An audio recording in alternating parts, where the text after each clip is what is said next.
Taylor, let me ask you this: would you prefer a rat or a pigeon? I think pigeon, because that's not gonna like. Well, okay. So ordinarily, I would say Well, then the you thing just is, become Dick Dastardly. I have a bird bias, as you Oh. know. I feel like a pigeon is easier to shoo away. Okay, let me raise the stakes a little. A seagull. Oh no. That's just hell on earth. I was gonna feel say, yeah. No, what I have concocted is a horrifying scenario. Yeah, no, because I feel like a seagull will actively make its presence known and actively try to set. Like a rat and a mouse, they'll hide. Like I haven't found the mouse. I just know it's here because I keep finding droppings.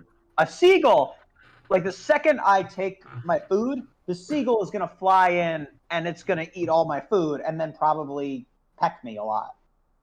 And make that noise. Yeah, it's gonna be like seagulls are assholes. So are you, and you don't see the seagulls complaining about oh, it. come on. What? We're starting with the Taylor insults immediately. Oh, I would have done that regardless of who had said it. Okay. It's the Taylor fault just of watched the fault of the 2017 user. Yearlies, and he's sad about how everybody was coming for him. Yeah, no, I was listening to 2017, and it is, oh, God. It's okay. I know, I No one's going to come for you in this one, right? This was your 2014 moment. Just one thing. Jordan, you have to finish the sentence. No, I don't know where I'm going. All right. Let's see. Let me do. What's a variation on the theme? Say the line. Hello and welcome to the Yearlies. Well, okay, strong said. I looked at Jordan's face while he did that. It didn't pick up at all, did it? I definitely did. Don't worry. Yeah, we heard it. So listen. All right. You probably know. Look, if you are the listener, you already know where we're going with all of this. Yes, to Pornhub. You'll follow us, right? Oh, come on. Now. Yeah. If we upload the Pornhub. Anyway, hello and welcome to the Yearlies. Garg. That's my favorite one so far. Thank you. I appreciate it. Let us know in the comments. Do you want us to also put our videos on Pornhub? We won't. Say no or unsubscribe. I mean, I just assume you've all been fapping to us this far anyway. Like, but it's so wrong about video games. It's an untapped market. Yeah, Taylor, piss off Breath of the Wild fans again. Yeah, oh my god. I don't like this. I don't like it either. Why don't we quickly transition into the thing we're supposed to be doing? Right. Yeah. So let me just. Well, here, Jordan, who's sponsoring us today? I have two that I'm going to choose from, depending on when this goes out, or depending on what's about to happen next week. Okay, take one. The 2000 Yearlies are sponsored by the 2022 Philadelphia Phillies. They did it, you bastards. And the alternate one is the 2000 Yearlies are sponsored by the 2022 Houston Astros. Woe is me, I want to die.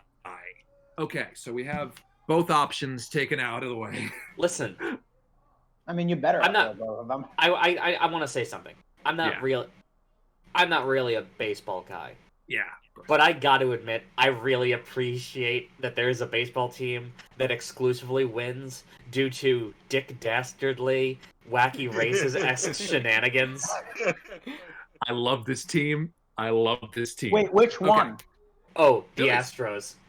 Oh. Okay. I believed that to be the truth because I feel like I would have known. Like the Astros are like an insane team where they like come up with like these ridiculous strategies in order to cheat, like to have like a secret like code language based on the hitting the sound of the sound of hitting a trash can, or like one of the guys had like a I forget what it was. It was something on like underneath his shirt on like his chest. Jose Altuve had the thing underneath his jersey. I hate him. Yeah, it would like vibrate to give him signals. Yes, exactly.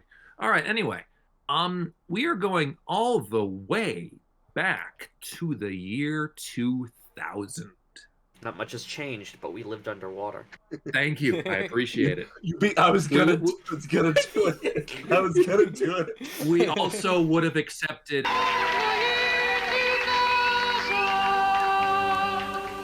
So yeah, the year 2000, we were all very young, but a lot of video game things happened.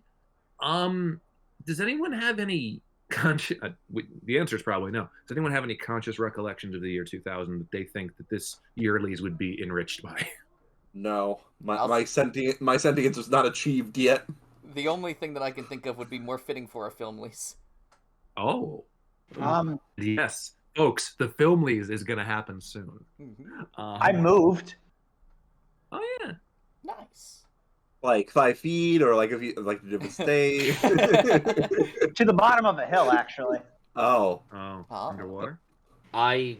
Quickly or slowly? That's up to you to decide. I think I might have started. I think I might have started school. Like just period. Like I started school. All right. Okay. Before, rather than doing like more recollections, like as I said previously, there's something I have to say. Oh. Oh, this is okay. Did stupid, you want to? Isn't it?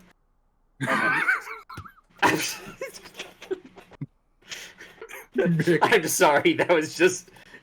You're not sorry. That was perfect. How the fuck do 100 grand bars not win the entire goddamn tournament of the food lease? You absolute fucking monsters. It is better than every single piece of god shit eating candy that you had on that godforsaken list.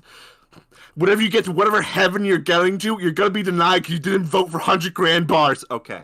Graham, they couldn't even get it onto the bracket. I had to vouch I for know! mentions. I Most know! of them had never I just want to say, I just want to say, I feel vindicated by with my comment. No. Yeah. You should. No, I don't think that was stupid. I think that was You were here when I said it was like I have a bit. I'm not gonna tell you. Like I just said beforehand. Like nothing serious. I have something. I have a bit. I'm a narcissist. Yeah, I am. That's a good. Well, you can't fault him for not being aware of his faults. So, what I figured we would do, so to give the audience some discretion, we had a bit of a more difficult time than usual creating this bracket because, some of us were still crawling. I was, and I was like 5. No, I enjoyed it.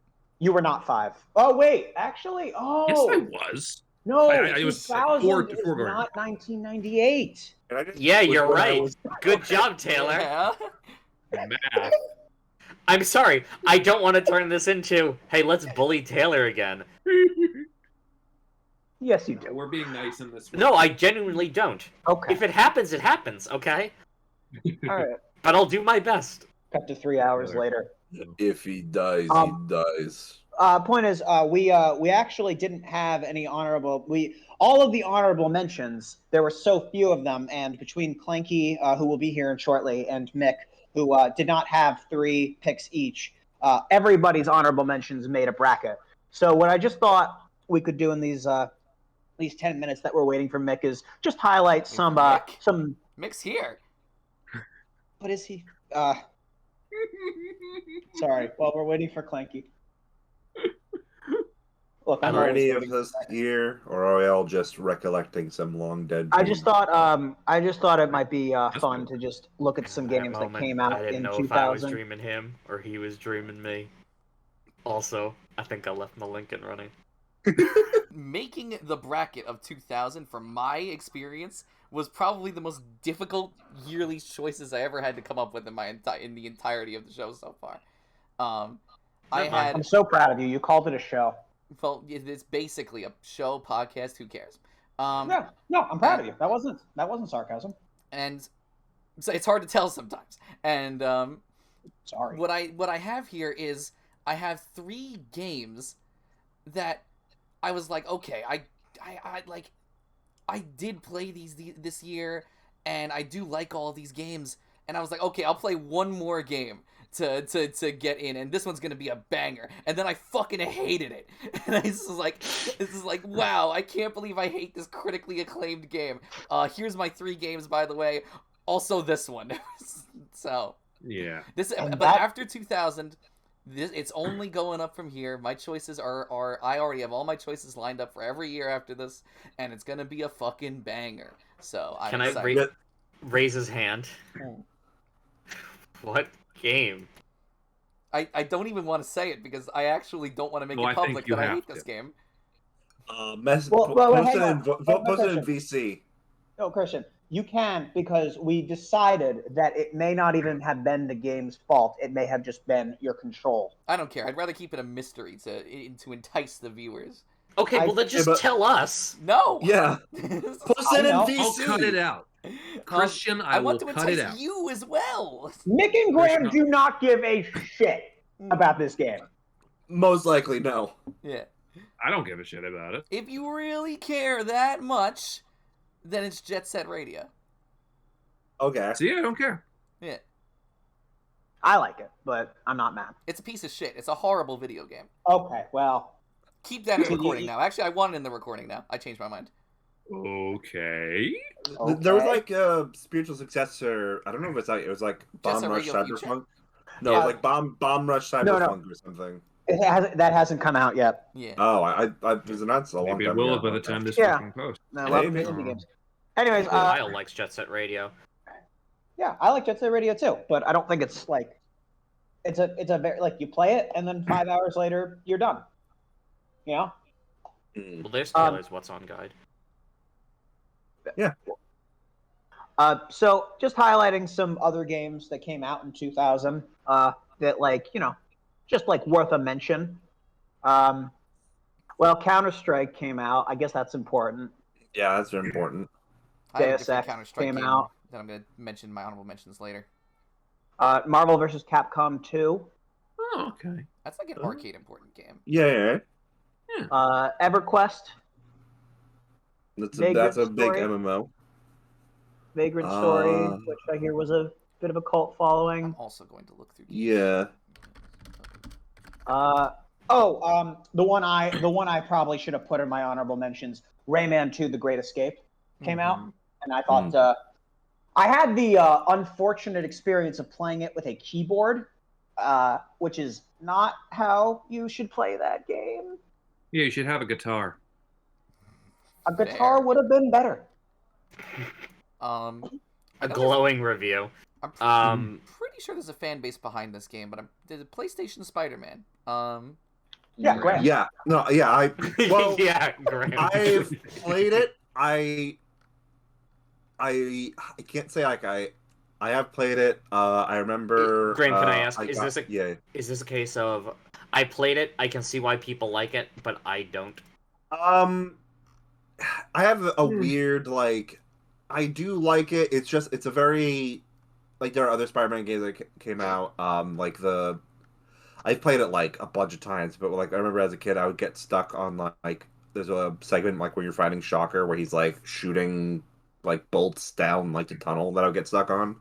And then there's a lot of like missions where it's like, oh, you gotta do this, and it's like get a time limit, and I hated time limits. Oh, I agree. And With that. Time yeah, limits that are- yeah.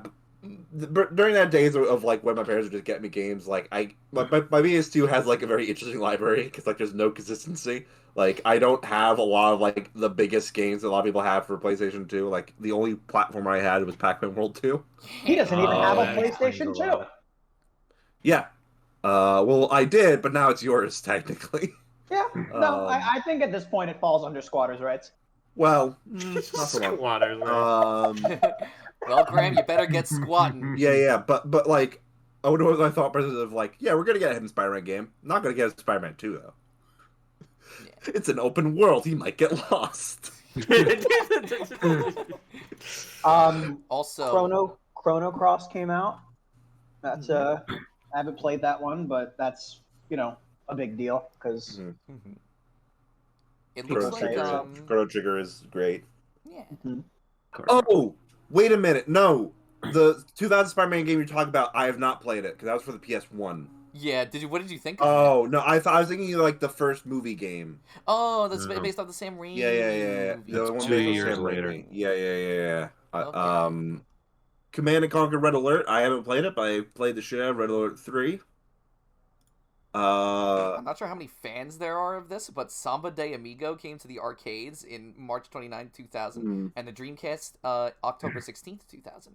I really wish someone could like just talk about Samba de Amigo for 4 minutes. I mean, that's just an impressive party trick. What That's a- party that's a is Scott what Plaza party party. is that? I can talk about Samba de Amigo for 4 minutes. You know, I'm really surprised no one put Deus Ex on. Uh, You think I know what the fuck a Do you mean Deus Mick? Ex is? do you mean you're surprised that Mick Mick didn't put it on? specifically also. Or also Escape from Monkey Island. Escape from just brought Monkey that Island. up. No, hang on. Escape from Monkey Island is the bad one. Let me be very clear. Oh, okay. Escape from Monkey Island is the I don't know. I don't know enough to. Just let me pitch it to you a little, Graham. Imagine like a point and click game with like analog controls, and at the very tail end of the game, you need to spend an hour memorizing randomly generated monkey karate moves. Oh. Sentences. Randomly I mean, generated right? monkey. Randomly generated. There were two. There In were the future, all combat will be randomly generated. So you can't ever use a guide. Is the point I'm trying to make? There were 2 Star Trek games released this year. One was a first-person shooter. The other was a third-person shooter. Because they were like, "What's the best overlap? Star Trek fans and shooter fans." They got you.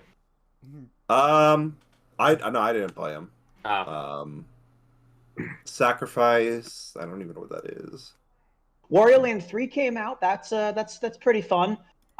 Donkey Kong Country for the Game Boy Color came out. That's how I first played it. Virtual Pool 3. What And happened to with that, the other 2? They probably came out years before. I'm still reeling over the thought of doing the Yearlies 1986, like 1981, and we're just arguing about like 4 different variations of table tennis. Yeah. And Game it would get heated, 1 though. on the Magnavox Odyssey. But Game 4 was far superior. Here's some games. The best-selling console of 2000 was the PlayStation. Followed by the second best-selling was the Game Boy / Game Boy Color, and the third best-selling was PlayStation 2. Yeah. Oh shit! I promised Clanky that we would say that Gold and Silver is great. We did. Gold and silver is great, I suppose. Gold and Silver is great. There's no reason. We talked about Heart Gold and Soul Silver already, so we decided that it didn't make sense to be on this bracket. The best-selling home video game was actually Pokemon Gold and Silver. Second best was actually Pokemon Red, Blue, and Yellow. I see. None of this surprises me. Yeah. Oh, you're looking at overall sales. I'm looking at the US sales. Yeah. Yeah. Well, Pokemon is the highest-grossing franchise in the world. Yeah, it was 2000. Mm-hmm. Yeah, but I'm surprised that like when did Pokemon? Yeah, 4 years later, it was still the second highest selling. Well, I guess it makes sense because technically, like the Game Boy, Color was just like here's just a Game Boy with color. So I guess it kind of like makes a little bit of sense. Was Superman in Superman 64? No, as in was like the song Superman, was that in this one as well? I can't stay In Tony Hawk's Pro Skater 2? Yeah. I would not know the answer to that question. I'm more than a no. I'm more than That's all I know. And it's not easy to be me. I forgot. I want to. I gotta watch that documentary. On Oh, on there's a Tony Hawk's Pro Skater documentary. Rock on. That's cool. It's called "Pretending I'm a Superman," the Tony Hawk video game story. Cool. Wild. Let's do it. After Hops, it'll be a second yearly movie night. Oops. Yeah. Clearly. It's called that because like the most like infamous song in the game is what's going on? Is the song Superman By Eminem. And I know the song actually. Oh, It was the okay. song that introduced me to Eminem. not Eminem. Oh. No, by Goldfinger. Oh, I didn't know that was Goldfinger. Yeah. I'm more used to his earlier work. No, Mr. Bond, I expect you to die. Yeah, okay, yeah. I was There's the about to joke. say, There's the joke. You mean the I actually bad really like Austin Here in Your Powers Bedroom by them. movies? And their cover of 99 Left Balloons is really good too. So those two weren't jokes. I'm not playing Yeah, I this know. for fear of getting. You said Goldfinger, and for some reason my first thought was the Austin Powers movie Goldmember, which is not that's the what same it was thing. based off of Goldfinger from the James Bond movies. Goldfinger. Very distinctly, not the same thing. My name is Pussy Galore. I must be dreaming. Goldfinger. One day I'll watch the Austin Powers movies, and I might regret it. But we'll see. Or just actually watch Goldfinger. It's a good movie. Well, I want to watch all the 007 movies. I have to Christian, decide you and I what... can go on a Bond adventure one of these days. No, I have to decide Oh, what marathon. me and Jordan have already been on Bond Adventure, let me tell you. Oh yeah, it was quite an adventure. Nice. The first bracket we have is it's great because it'll get my my wild card out of the way. It is Baldur's Gate 2. I have to look up the full title because I know it's in entries. Don't do it for me. Wait, why is it all the way up there? Okay, wait, no, stop. Oh, God, I'm wasting more time. No, you're fine. You're fine. You're good. Shadow of Om. Okay. Yeah. Baldur's Gate 2, Shadow of Om versus, which is a Graham pick, versus my wild card pick of The Sims. Who Jordan wants and I would like to go first. Yes, we're going to go first. Okay. Who's going Okay. first? Okay. Jordan Me and I are going first. Yeah. Okay. Oh, Okay. I would like to go Jordan, first for do the you one wanna game that I start? care about, but Jordan, do you want to start or should I? You start. Okay. Okay. Ready? Timer on. 3, 2, 1. One. Sims! Mick! Mick! Sims! Sims! Mick! Mick! Sims! Okay, Clanky, you can go. okay, hi. What? So, Wait, what? Why I was don't get it. So Jordan and I had a quick conversation where he described how Sims has absolutely no chance of winning because I'm not a huge Sims fan. And I said, I don't know that that's true. And he goes, listen, Taylor, do you honestly believe Mick will vote for The Sims? And I'm like, Mick probably likes playing God. And I basically went, Taylor, Mick, Sims, Mick. And we kept going back and forth, and it became a bit. Well, I think Clanky can go now. Yes, now you can go. okay. So, The Sims is truly the only game I care about on this list. I know I have an entry on this list, but I don't really care about it. We'll talk about it when we get there. So, The Sims itself, the first one at least, even though it's called The Sims, you'd think it'd be a simulation game. It is not. The Sims 1 is an RTS, where the goal is to make sure that your Sim does not die or lose their job. Because The Sims 1 is very, very bad at being like a simulation game, and more or less falls into like, the category of, making sure that your Sim stays alive and everything. It's a survival game. Essentially, yeah. Then I where you have suck to at make it. sure that time management is more important. That may mean that you're eating breakfast at 4 p.m. It doesn't matter. If your Sim is hungry, you need to do what you need to do. So, I love The Sims 1 because of its quirky, jankiness and everything. I feel like besides maybe The Sims 2, it's The Sims with the most character. It feels like the biggest passion project for Maxis, which was the developers of The Sims before EA unfortunately bought them out. But I really love The Sims. I think it's a great game. I think that it does an excellent job of not being a simulation game, which is weird, but I still love the game itself because it's a lot of fun. Like I said, it's very quirky, which I also really like, and yeah, I wish I had more to say about it, to be honest with you. But I really, really like the first Sims. Even though it's not it hasn't aged the best, I'll be the first to admit that. I still really like it. And of course, I'm just referring to the PC version because the console versions are completely different. But yeah, the first Sims, masterpiece. Even though it's really bad, I love it. It's a great game. Yeah. And if I I have can things explain, to say, but Sorry, go, okay. No.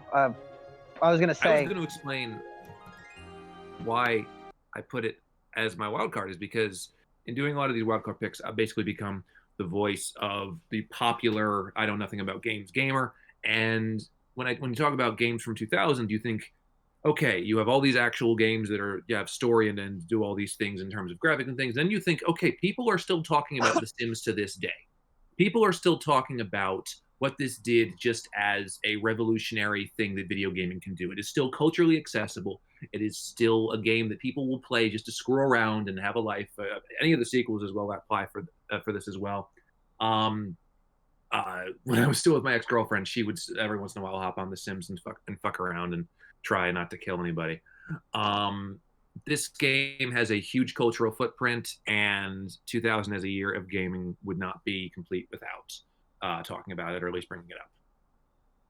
I agree. I think that even though The Sims is very different from all the other Sims games and how it's played, and I believe that like if we get to Sims 2, it also deserves a place on the bracket, but we'll get there when we get there.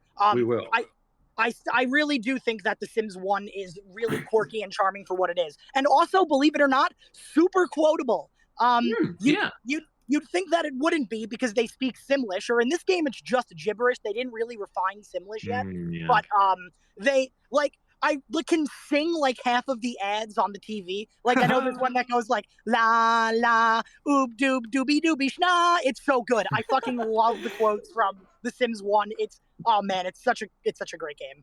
Yes. I have thoughts, but I'll let Graham pitch Baldur's Gate first. Okay. Graham. Gate. All right. So Baldur's Gate is a. Okay, so here's the thing about Baldur's Gate is that it's actually not set in Baldur's Gate. Yeah. It's set in but it's a sequel to Baldur's Gate, which actually did take place in Baldur's Gate. Everybody got that? You play as a character known as the Ball Spawn. Ha ha ha! Get your laughs out now. You are the son of the god of murder, who was ironically murdered himself. But before he knew he was going to die, so as a backup plan, he had a bunch of children. And if certain conditions align, he can resurrect himself through them. As a ball spawn, you have like your basically your essence is has a certain like degree of worth to certain elements, such as the main villain of Shadow of the elven mage John Orencius, who abducts you and your party members from the first game, kills some of your old party members, and you have to escape. And the first, basically, like he takes you to basically the reason why you're in you're in this like new like environment. The gameplay, is real time with pause, using the second edition D&D rule set, which, based on the level of complexity, is probably best played in a video game nowadays. But this game is just AD&D second edition? Yeah, 100%. Yeah. This game is just a very, very, like there's just, you can really, this is one of BioWare's earliest games. You can really see like a lot of like things that they would like later go like come back to here. This and KOTOR is usually like what people like define as like the golden BioWare age. Your companions are all great. Minx is back. Minx is one of the best companions in any game. He's back. Oh, he's back. Yeah, Minx he's a ranger, sort of like a ranger barbarian, with a companion named Boo, which is a miniature giant space hamster. I'm just happy he's back. Miniature giant. Yes, which means he's a regular sized hamster. I love that. You have your childhood friend Imoen, and then like it would add on with other expansions, like such as Throne of Ball, which basically serves as like the capstone to your character's story. Last thing, like the reason why like this game in particular, I think is better than Baldur's Gate is because Baldur's Gate you start at level 1, which in Sega Edition D&D is not great. Like you don't have a lot of things, and in the early game is a slog. But you're like level 6 when you start here, so you immediately are much more capable. There's like a lot more things you can do.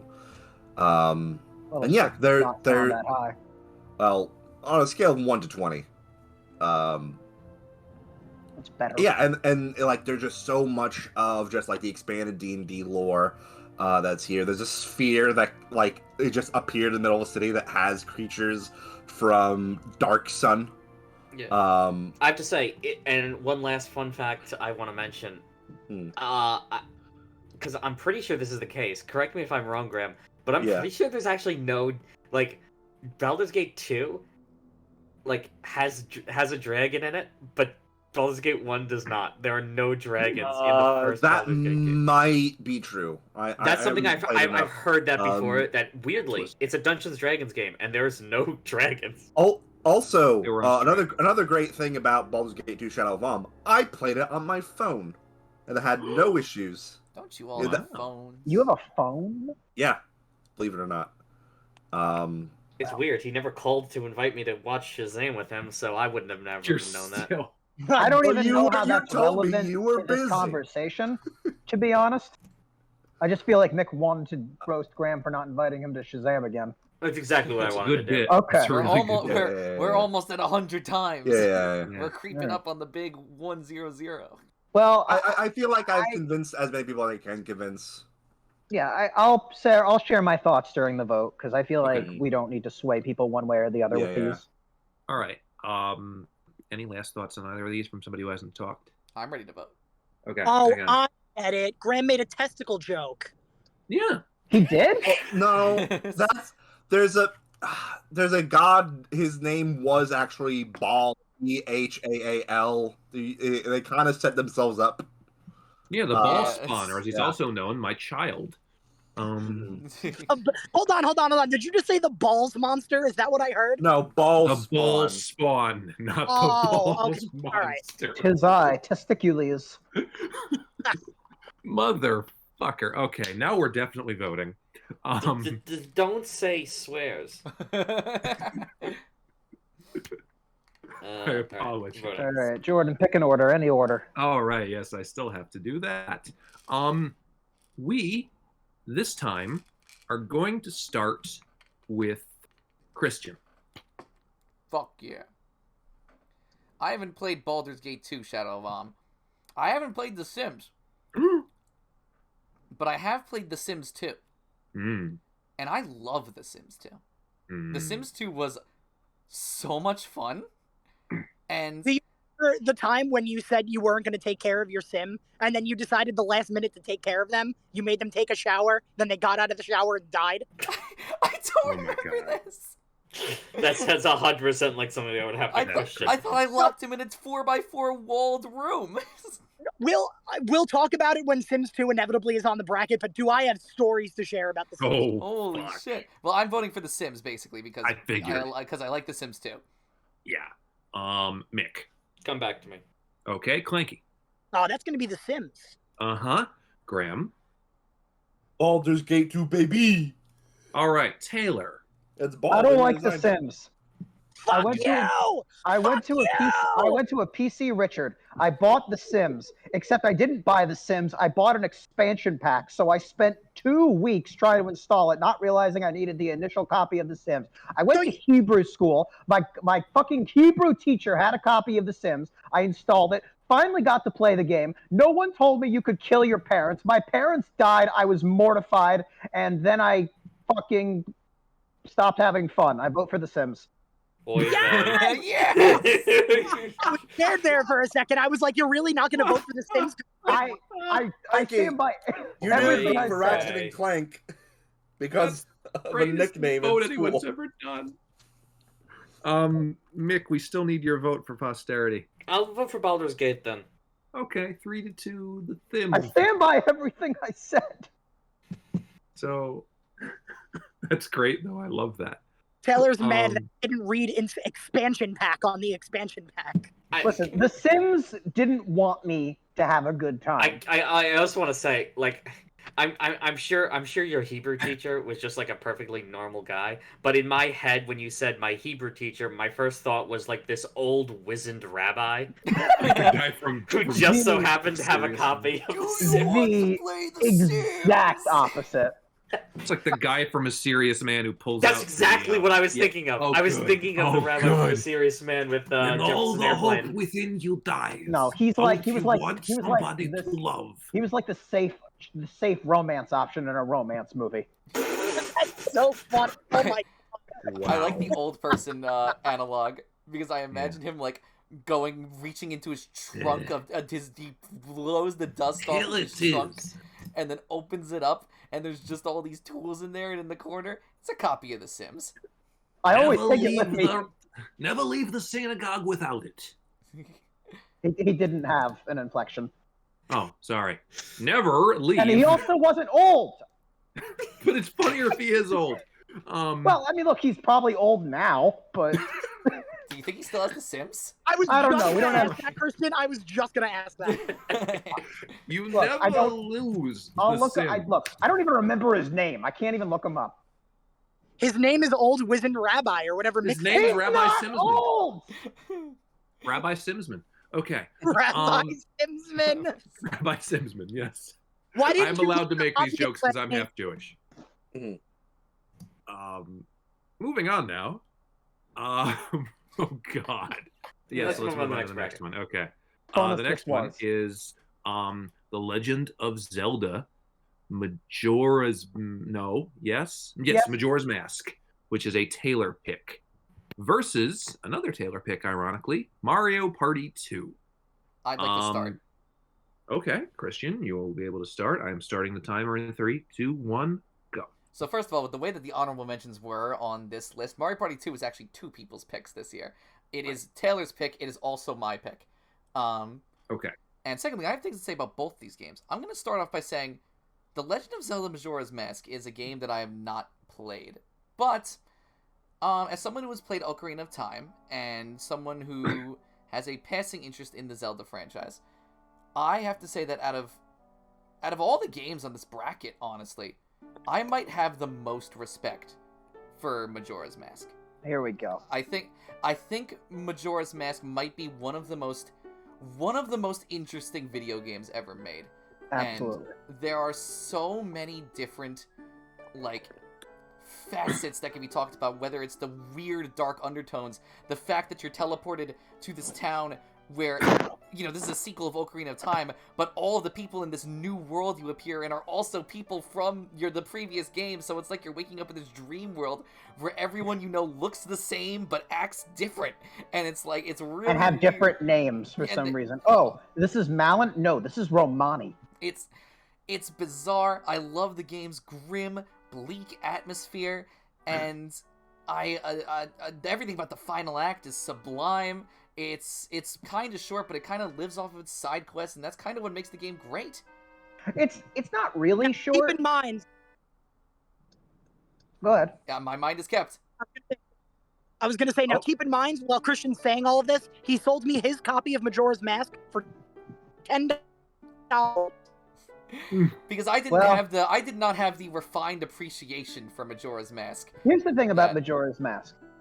Majora's Mask, in terms of raw, unique ideas, is among the most creative that you can find in a video game, even though it's essentially Groundhog Day. Majora's Mask is not beginner friendly, and listen. I actually love this game, and you're right, Christian. It has some of the best side quests. You can you can protect a ranch from aliens. Reunite a lover with her transformed into a child husband. You can fucking give a hand toilet paper. It's all great stuff. And when I first played it, I had no idea what the fuck to do. And I feel like that's probably a lot of people's experience. We're very celebrated in an age where we have the internet and we can look up what to do. But I think Majora's Mask is very confusing, and I love it. I love the masks. I love being a Goron. I love being a Zora. I love having rabbit ears. But also in the game, just to be clear. Yeah. You furry. I don't. Okay. I think the 3-day time system works in a great way. Where who am I gonna stalk today? Whose life am I going to learn about by following them everywhere? It's great. The main story, the main dungeons of Majora's Mask are not the best. The Great Bay Temple is bad. The Snow Peak Temple is bad. That's half the dungeon. The Stone Tower Temple is goated. I like it. Some people don't. And the first one is, also fine. You play Majora's Mask for the side quests. If you're not prepared to do the side quests, don't play Majora's Mask. Fortunately, its side quests are great, and that's enough reason to sell you on it. Can I? May I trade? Actually, I would very much like to start with Mario Party 2, if that's okay. Okay, you can start with Mario Party 2. When I was a child, whenever I had a friend over,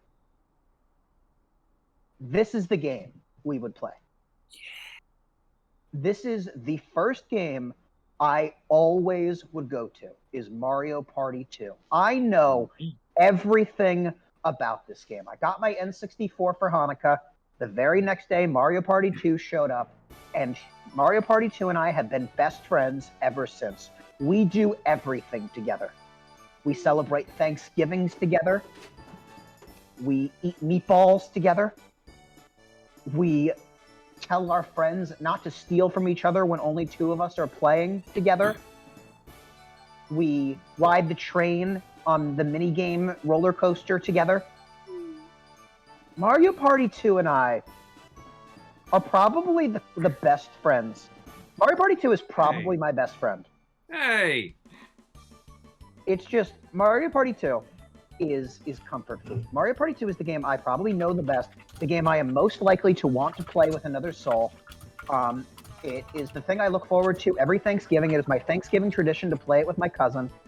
I know every minigame. I know every board. I know every event space. I know everything about this game. And it fills me with so much pleasure that I could cry a little. I love Mario Party 2. And yeah, it's a lot of the minigames in it are just Mario Party 1 minigames, but Mario Party 1, as previously explained on very recently, is not great. But Mario Party 2 took everything that made Mario Party 1 bad and made it better. And it's wonderful, and I love it. And someone else can talk now. I'm actually going to save my thoughts and my vote, so if anyone has any thoughts on either of these two games. Can I talk really quick if that's okay? So, I have experience with both of these games. I didn't put either of them on my list because I figured, honestly, they were going to show up here anyway. I also didn't feel necessarily too comfortable putting them on my list, because Majora's Mask I only played through, I think, the first dungeon and then stopped, which I did really enjoy it, but, I gotta get back on that. And then, Mario Party 2, it's good. It's definitely one of the better Mario Parties, I'll give it that, but it's not my favorite, I will say. And that's fine. Mainly my issues, and this isn't fair to Mario Party 2, but my issues with it stem from the fact that it's on the N64, and I just do not think that that's a great console. Well, okay, that's not fair. First the Wii U, and now this. Well, the Wii U deserved it. Yeah, the Wii U did deserve it. The N64, maybe it doesn't, but I also need 3 hands to hold the controller to play, to, hit every button, which is kind of bad controller design, and every time I do a console designed for spider people. Literally. And I think that a lot of the physics are too slow in N64 games. That's just my opinion. But either way, Mario Party 2 still manages to be a very enjoyable time. What I'm trying to say is that this is a very tough vote. Clanky came to me a couple months ago, and he said, "Hey, Taylor, if I play you a song, can you tell me what Mario Party it's from?" Yes. And he just fucking hums a Mario Party minigame theme to me, and I'm like, "Clanky, I have great news." It was, to be fair, I knew it was from one of the N64 ones, I just didn't know which one, and I remember just trying to send Taylor a clip of me going, bum ba dum bum bum bum bum. That's exactly what he did. And I knew what it was immediately.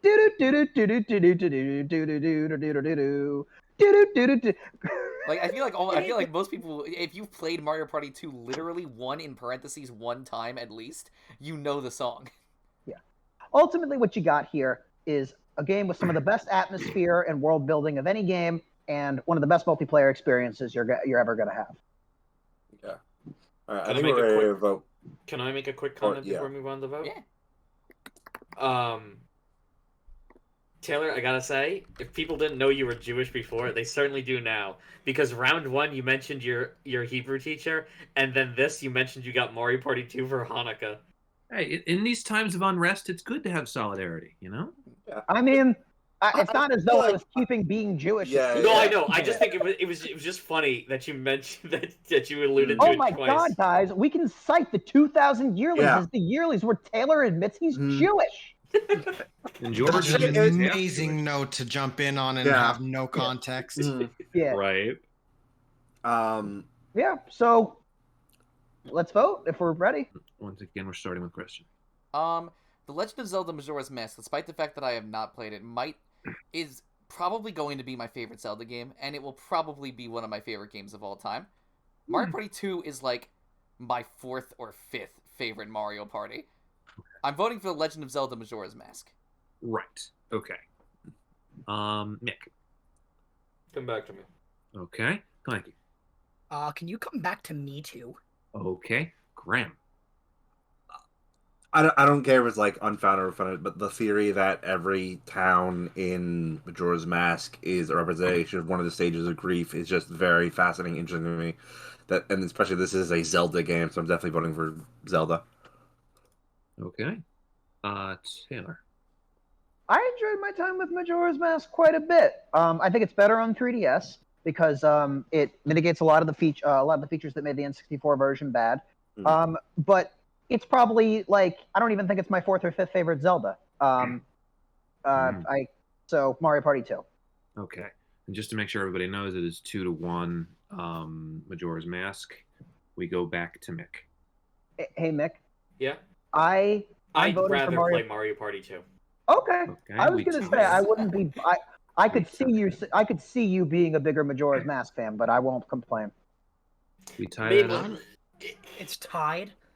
Yes. Honestly, I'm not going to sway the vote, but I am genuinely surprised by that. Because Me too. It's okay. I think I just wanted to put it. I think I just want to put everything on Christian to make him make the decision because I could go either way. I already That made is the so decision. But Christian already voted. Yeah, you're putting everything on Clanky. Oh yeah, sorry. Whoops! My plan backfired. Unless you also are okay with putting everything on No, Clanky, in which case Oh, your yeah, plan 100%. succeeded. No, it's okay. Keep talking. I'm trying to think of my answer. Mario Party 2, Mario Party 3. Isn't it so cool how they all have unique costumes for the game board? It's so great. I just did the math. And I think I can confidently say that Mario Party 2 is my 4th favorite Mario Party. And Zelda's Majora's Mask is my 3rd favorite Zelda. Oh. So Wait. It's your 3rd favorite Zelda, but you've only done the first dungeon? Yeah. So It was a really good dungeon. It's my first favorite Zelda, and I haven't even played it. It's fine. Silly Deku dude. Oh, I love that guy. I hope to come back for Mario Party 2 in the losers bracket. I'm voting for Majora's Mask. You can play Mario Party 2 right now on your Switch. No, I can't because I'm not paying $75 for bad games. But Clanky, it's surprisingly easy to mod your. But Clanky, you can pay $75 not just for bad games, but to get lag in dots and boxes. Bro, look, I was just about to say, I saw a stream the other night of a guy playing Mario Party 1 with his friends and whatever on stream. He was using the Switch version of the game because obviously. Now, the problem was, the second he played it, it turned into the worst lag fest you can ever see, to the point where I've seen more stable ROM hacks. Ooh. Fucked. Wow. Be Okay. gone. It is. Be gone, Mario Party. Jeez. All right, round 3. I'm All right. excited. Round 3. This one should be very interesting because No kidding. it is Nicktoons Racing, which is a Christian pick, versus Thief 2: The Metal Age, which is I can't actually imagine a more separate, two opposites. Yeah. And we get those. Who wants to go first? I do. You can go Okay. first. No, Right. Taylor. Taylor is okay. So starting in 3, 2, 1, go. You all think I'm not gonna fight for Nicktoons Racing, and you're wrong. No, I was right. When Christian put on Nicktoons Racing, I'm like, holy shit, another Nicktoons Racing fan. I played this game all the fucking time on my computer. You could fucking race Bikini Bottom. You could race through SpongeBob and Squidward's house, the Rugrats' house. Who's the mystery rider? What mysterious character is that? There are 3 cups, 12 different courses. You can blow bubbles. So true. It's so unbelievably fine. I'm very glad that Taylor remembers these things, because when I did my research to remember how I played Nicktoons Racing, which, by the way, of course I didn't fucking remember much about Nicktoons Racing. When I played Nicktoons Racing, I was just about old enough to, like, eat French fries with ketchup near my computer, and so I would dump all of the ketchup onto the keyboard and play Nicktoons Racing like that. You had to earn the right to eat with the ketchup. Wait. Because before that, I was probably eating baby formula. And paint. How do you go from baby formula to fries dipped in ketchup? Because Look at it. I think you know. Favorite part of Nicktoons Racing is the non-Euclidean geometry. Now that's my favorite part of the Nicktoons Racing. No. But my favorite part of Nicktoons Racing is just of how charming a game it is, how it so accurately takes these Nickelodeon environments and like translates them into stages that are not only faithful to their interpretations, but also like you can explore the stages, and like a childlike mind will be like, yes, that is SpongeBob and Patrick's house, and yes, this is like one of the races is inside of like a mall, and it's like really, really cool. I love that. And also, we need to keep in mind, this game, Nicktoons Racing, was released before Mario Kart Double Dash, which means this game was released before Mario Kart was ever good. And We're really We don't have starting time to fights get now. to delve into that. and But Mick just gave you points. Yes. and with that in mind, I think Nicktoons Racing honestly deserves a lot of credit for being a decent kart racer pre-good Mario Kart. I think it actually deserves some points, and it does one other thing that I really, really like, where you can like collect these like collectibles on the stage. It sort of does a mix of modern Mario Kart's coins with F-Zero's boost mechanic, where you collect these little collectibles and they fill up a bar, and then you can use that to charge ahead, basically. It's a really neat mechanic. Other than that, yeah, this is a nostalgia pick. Absolutely. And also, I hate to admit it, but this might also have been a Hanukkah present. Oy. So we're 3 for 3. Yes. I'm actually looking at gameplay in the background while you're explaining this, and yeah, this is a Nickelodeon kart racer.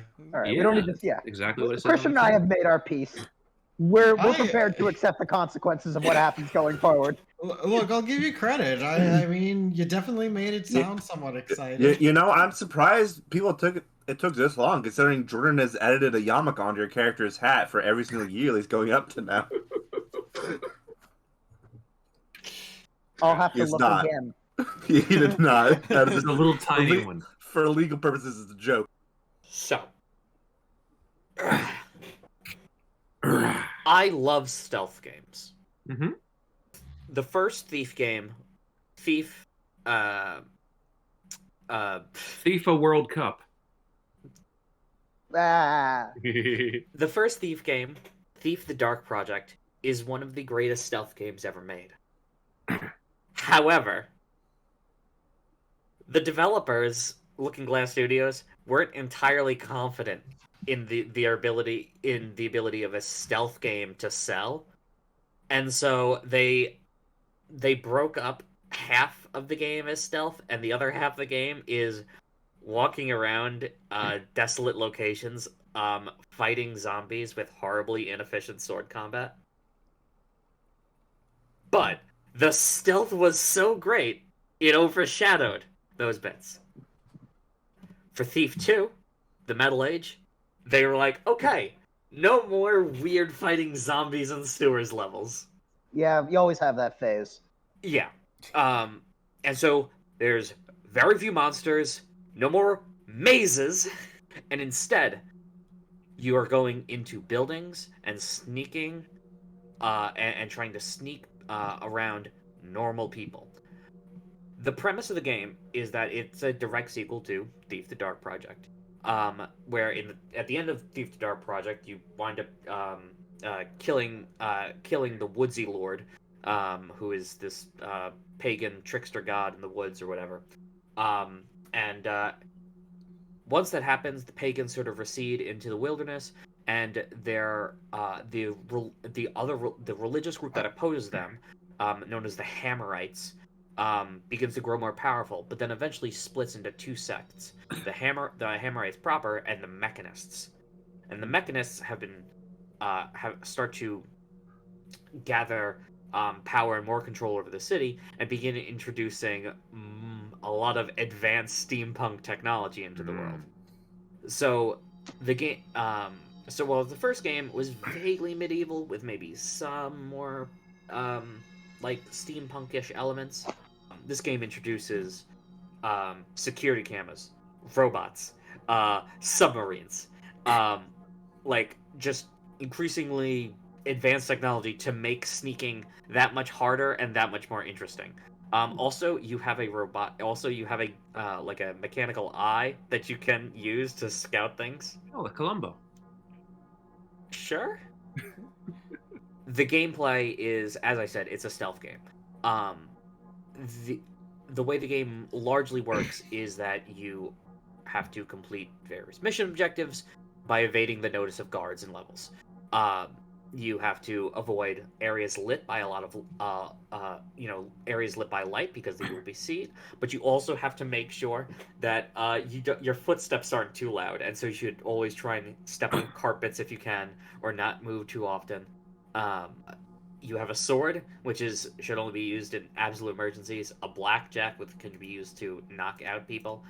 And then a bizarre amount of arrows that you can use to pull off shenanigans, like water arrows, which turn off torches, or moss arrows, which create areas that you can walk on and not make noise.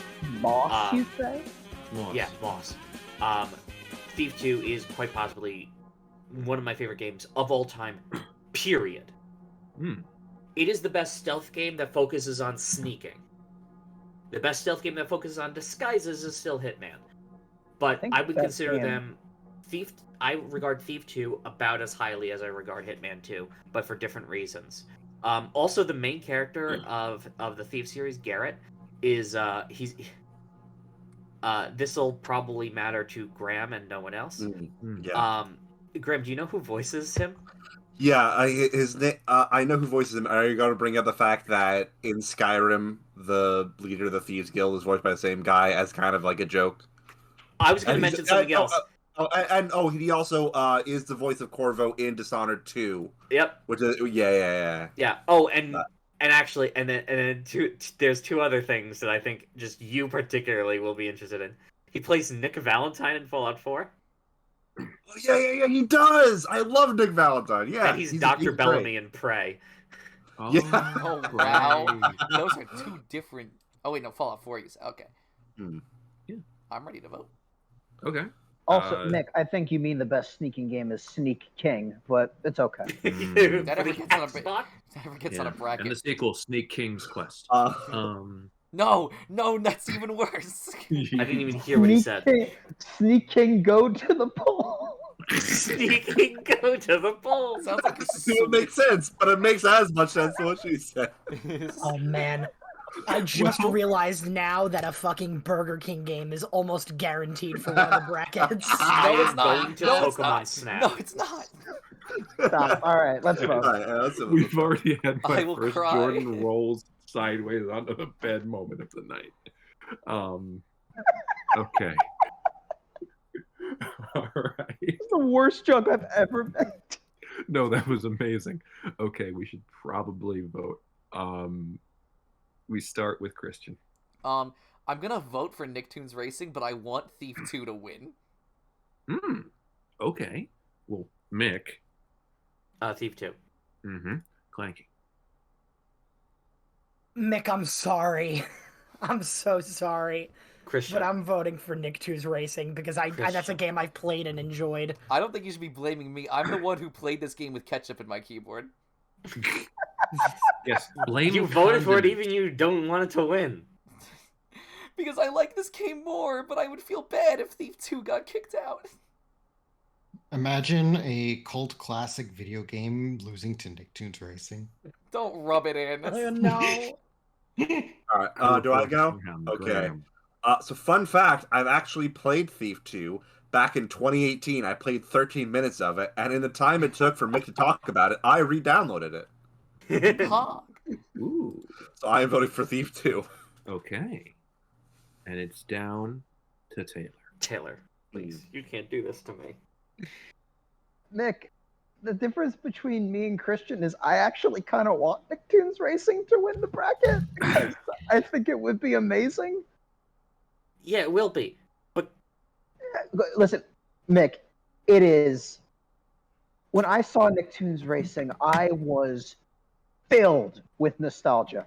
The amount of time I have played this game as a kid on my computer at friends' houses, and I'm not a huge stealth game guy. I'm a casual stealth game guy, the right stealth game, but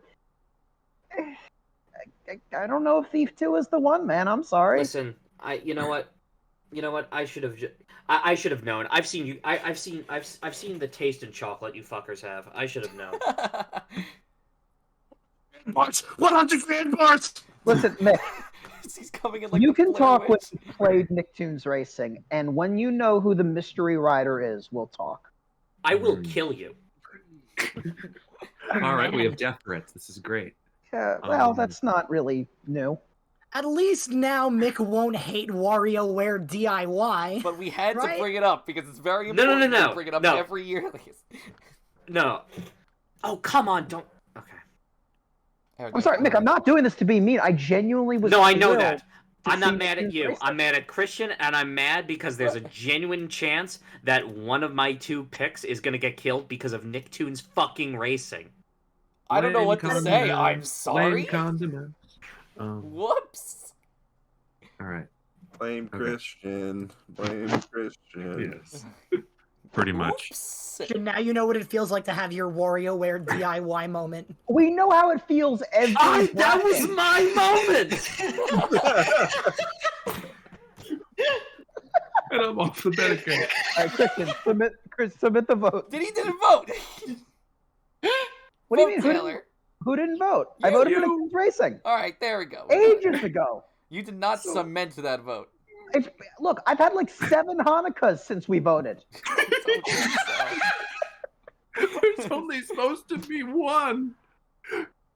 Oh, woe is me. Taylor, help. We like to have fun.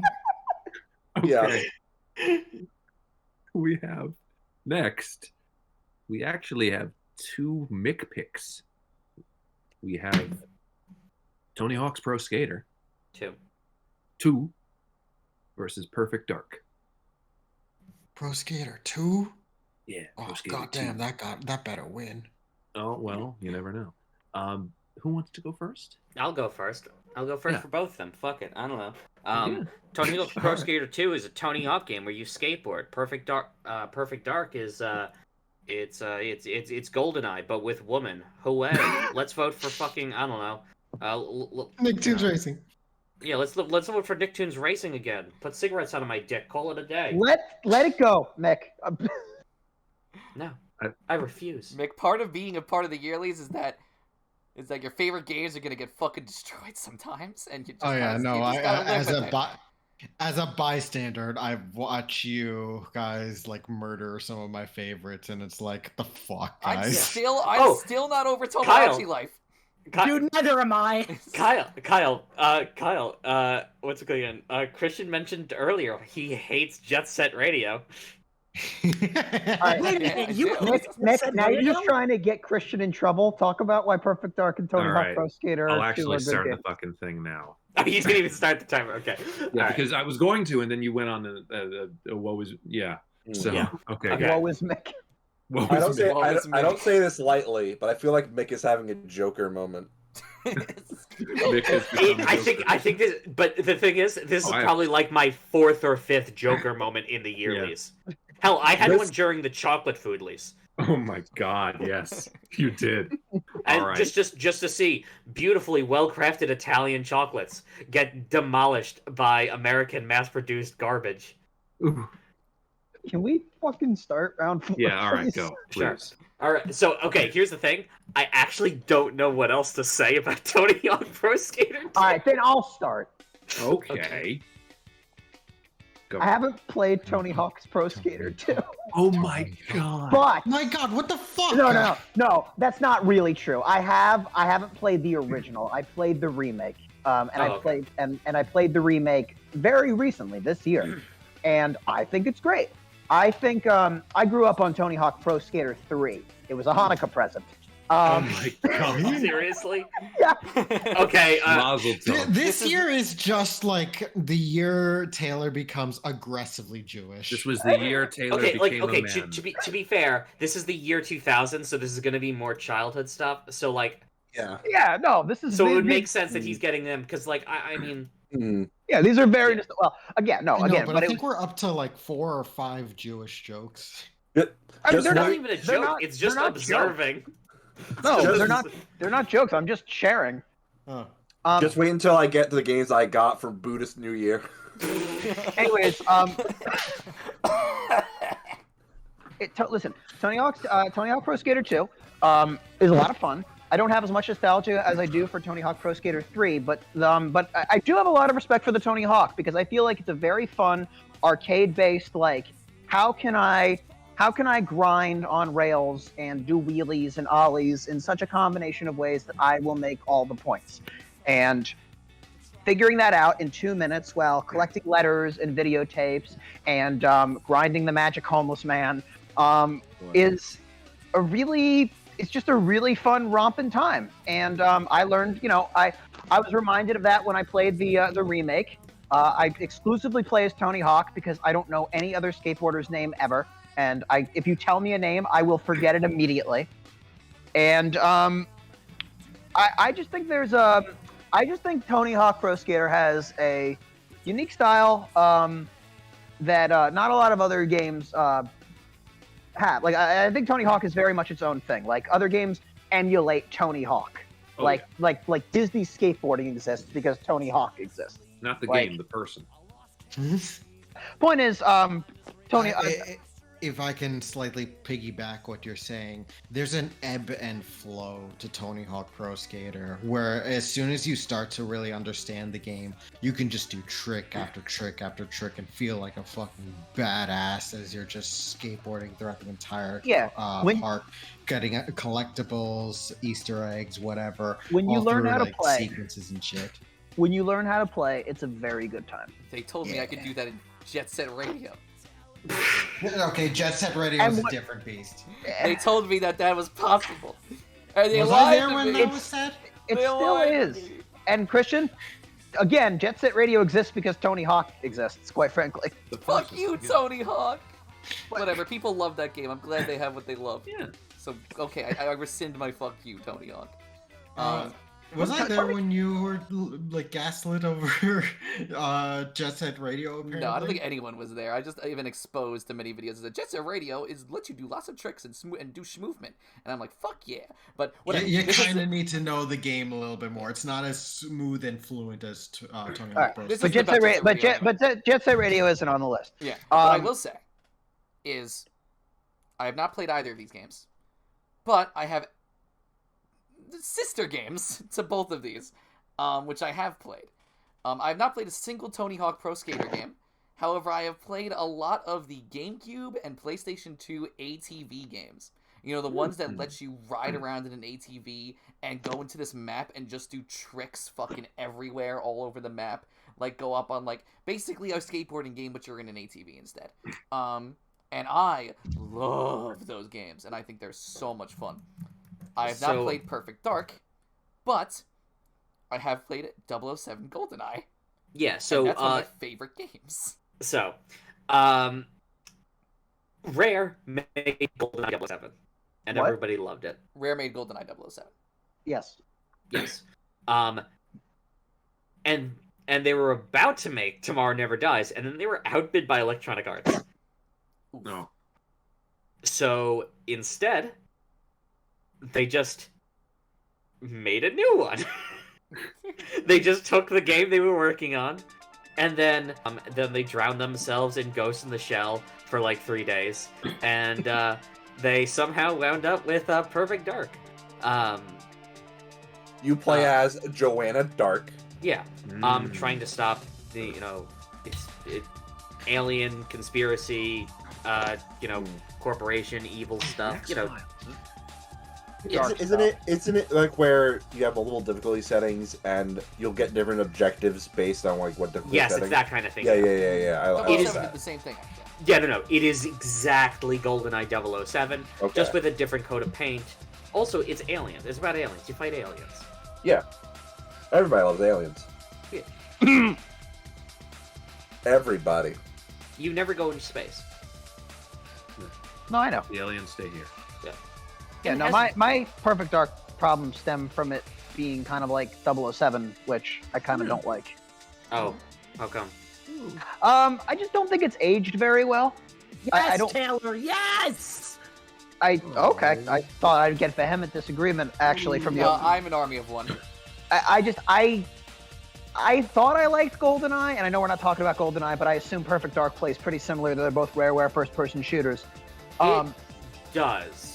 Yeah. It does. The first time I played GoldenEye, I'm like, this is cool. I should when I have more time, I'm gonna sit down and play this for real. And then the controls are so weird, and the game doesn't look very good. You're not weird. You can just say bad. It's okay. So what I will say is, it is 100%. It is a console first-person shooter from before Halo Combat Evolved came out, with all of the downsides that entails. Okay. Actually, the first person to use that control setup was Alien Resurrection, the game. Okay. Has no bearing argument. I just like pointing that out. All right. Yeah, no, that's my Perfect Dark piece. It's not fair to Perfect Dark, but I don't think Perfect Dark is doing much for Taylor, anyways. Except for being Rareware. Rareware's back then was. I will say there is another Rareware one on this Yearlies that I think we do have some good things to say about. I would hope so. Yes. There's a reboot of Perfect Dark coming out soon. Yeah. Sure it is. Sure there is. All right. No, I know. There's also a sequel to Beyond Good and Evil coming out. Did it come out? Of course it hasn't come out. All right. If no one has any further comments, we can get to the vote. Christian, you're still up first. Well, when I compare these to the sister games that I described earlier, I like the ATV games a lot that I played, and I swear I played other games that are very similar to Tony Hawk's Pro Skater 2, so I'll be happy to vote for Pro Skater 2 on future parts of the bracket, but I fucking love GoldenEye 007. I don't care if it's a piece of shit. It's my favorite piece of shit, and I'm voting for Perfect Dark. All right. Mick? I'm voting for Perfect Dark. Okay. Clanky. Similar to Christian, I also have two sister games to compare them to. For Perfect Dark, I have GoldenEye, which I hate. I think it's a bad game. And but the problem is that for Tony Hawk Pro Skater, my comparison is The Simpsons skateboarding, which is arguably worse. That is the worst comparison I've ever heard. That's not the only thing out there, Clanky. What I'm voting for right now is, what do I like better, GoldenEye 007 or The Simpsons skateboarding? These are not comparable situations. This might give Perfect Dark the win. I won't complain. I think I'm gonna have to give it to Perfect Dark. Because are you kidding me? Okay, but Clanky, who wins between Kyle, no sway. Kyle, he's voted. I'm sorry. But you voted for GoldenEye. Clanky. I'm not happy about it. I'm very happy about it. Kyle, I'm so happy your about frustrations are my frustrations, but we have to move on. It's not even a frustration over Tony Hawk losing. It's a frustration over him voting for a completely different game. Okay. What are you I've talking never- about? Skateboarding, Homer Simpson? They're like the exact same. Let's let the vote continue. I've never had strawberries or oranges, so instead I'll just compare different fruit snacks flavored like them. Damn right. I've God never damn had it. strawberries, but when I tried to eat red Legos, it wasn't that tasty. Back when Alien Resurrection was released, the control scheme was called an abomination. Grand. And one reviewer was hoping that no other games would ever try to replicate the controls. That's it. Back when Army really 2 funny. first came out.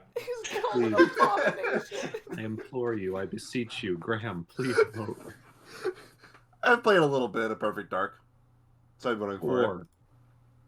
I didn't expect the 4-1. Well, Taylor Oh hasn't voted. my god. Hanukkah, oh Hanukkah, come light the menorah. Let's have a party. Will Party. Tony Hawk Pro Skater 2? I don't know. I apologize for me and Taylor's traditions. There's nothing to apologize for. We're just Tradition! these are real songs, and they're really catchy. Okay, Mick, that was perfect.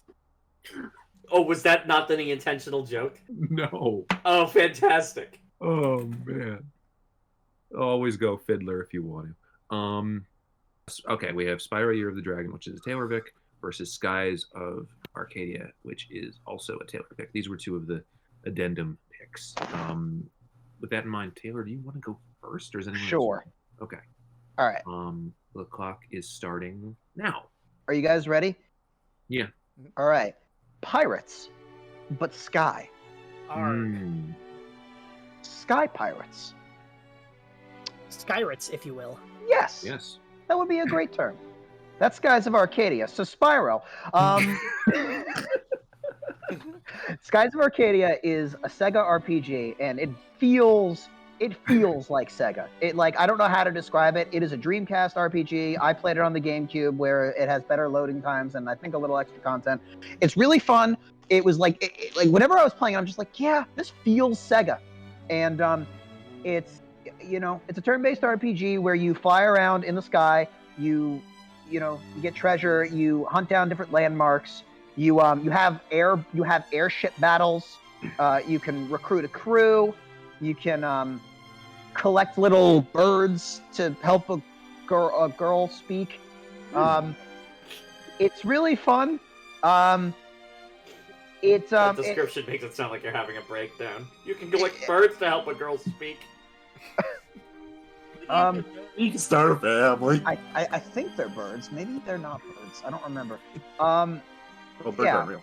What are birds? We just Well, so what's really unique about Skies of Arcadia is its ability system. Whenever you start a battle in Skies of Arcadia, you generate your MP.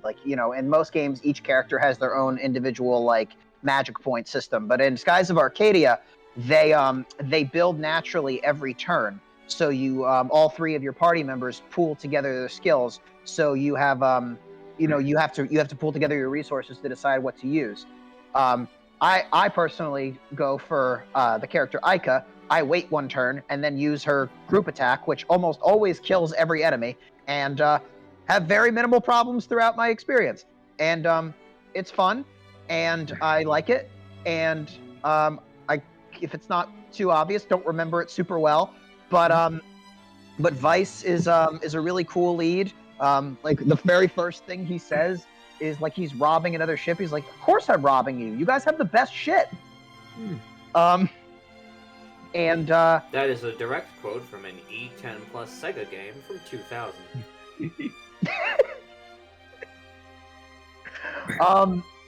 it's it's an RPG in the sky. If you like the sky, then you'll like this game. The sky and space are not synonymous here. I fucking hate the sky. All right, well, that sounds like a you problem. The sky killed his parents. Yeah, Spyro Year of the Dragon is the third game in the Spyro trilogy. Back when Insomniac was still at direct control. Some would consider the Spyro trilogy to be the only good Spyro games. I would say that there's a handful of other good ones.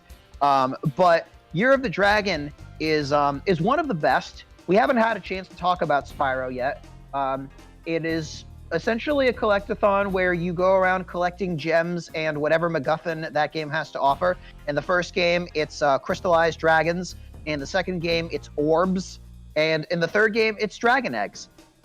Orbs. And, yeah, orbs. Yeah, it really does feel like they ran out of ideas for the second one and then rapidly got more creative in the third. But not quite as creative as the first one. You'd be surprised about how many fucking game ideas I had that involve orbs, baby. I would not be surprised. Is it a vat of orbs? I go back and forth between which of the Spyro games I like more, the second one or the third one, Year of the Dragon. Ultimately, Year of the Dragon, what sets it apart from the other Spyro games is you have a various amount of animal buddies at your disposal.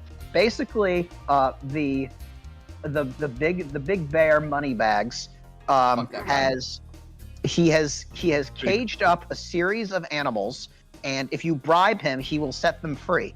And every time you set the animals free, they beat him savagely. So you'll first rescue a kangaroo, and if you get kicked by a kangaroo, it hurts. Then you rescue a bird with a rocket launcher. You can imagine how that goes. I love him. His name is Sergeant Bird. I love him a lot. Then you rescue a yeti. Imagine how that goes. And then you rescue an overly caffeinated monkey. So a monkey. Sure. And you get to play as all of them, so you have a lot of... I would say that this has the most gameplay variety. It is up to you if you prefer the gameplay variety of all of these animal buddies to the more just typical Spyro focus of the second one. That's why I go back and forth, because I think some animal buddies play better than others. But then, like, you have then you play as the kangaroo Sheila, and, like, the game is just a Crash Bandicoot level for a minute, and, like, that's so great. I think Lara Croft shows up at one point. Spyro has a lot of fun with itself. There's like, it's weirdly wholesome in its story. Like, I really like what they did with one of the villains in the game, and I like how they gave one of the characters from the second game like a little mini arc. And I also just love the reward for collecting everything. You get to go to this really cool place, and you can skateboard, and yeah, Spyro Year of the Dragon is just wacky, and it's great. And Year of the Dragon go against Tony Hawk's Pro Skater 2. Because the bracket is merciless. Truly. Yeah, and you're also a dragon, and you breathe fire. I mean, yeah. I'm saving all my thoughts for when I vote. Really? Because we got like 2 or so minutes, and the only person who's talking in the crowd is Taylor. So I just want to like briefly talk about. So Spyro Year of the Dragon is actually the only game on this entire bracket that I played when I was a kid. Oh wow! Great. However, I did not really play it the ideal way, because I got it basically the copy of PlayStation 1 from like a family friend, but I only had a PlayStation 2. And in order to save the game, you need a PlayStation 1 memory card, and yeah, that was me and Crash too. I just never had one, so I would like play like the opening of I did that with the Dragon a lot. Games. I actually I think the farthest I ever got was like the first boss of the game. I don't think I've ever beaten it. I got the Reignited trilogy, but for me, it might as well just basically just be Spyro Year of the Dragon. It's really the only game I want to play from that trilogy. All 3 of them are great. Yeah, but like I only had nostalgia for one, and I'm not huge into platforms I don't really have a lot of nostalgia for. I mean, yeah, that's fair. I do know that about you, but then you'll be lost narratively. You'll be like, who's this cheetah? Listen, cheetah. If Graham can't pick up the plot of Spyro Year of the Dragon in the first 3 minutes, you misunderstand how easily I can just accept things in a plot. You want to know how easily? I started watching Game of Thrones season 7. How did that work out for you? I think I enjoy it as much as people enjoyed Game of Thrones at that time. Yeah, that sounds about right. Wait, you only started watching it during season 7, and you didn't go back and watch them in the beginning? Like, no. You had a whole conversation about it. Exactly. That's how good I am. Fair enough. Graham, Well, my word. I mean, look, Graham, your life is your life. Certainly is. I think both of these games are great. I have a preference for sure. Let's get to the vote. Okay. All In right. that case, it is Mick's turn. I'm assuming you pronounce the name like the Greek food. So Spyro. Yeah. Well done. Clanky. Man, I really just don't know. I guess I'm more likely to play Spyro, so I'll vote Spyro. That's 2. Graham. I really want to play Skies of Arcadia, but again, I have played Year of the Dragon. It's the only game that says I have any nostalgia for, so I have to give it. But I definitely will be playing Skies of Arcadia at some point. Okay, that's 3. Taylor. I think Skies of Arcadia was a perfectly fresh, exciting thing to play. I was also very excited for it because I paid a very pretty penny for it, because on the GameCube it is quite rare, and it was like the first rare thing I have played. It's just Well, actually, the rare game was last bracket. I was gonna say the rarest thing I played was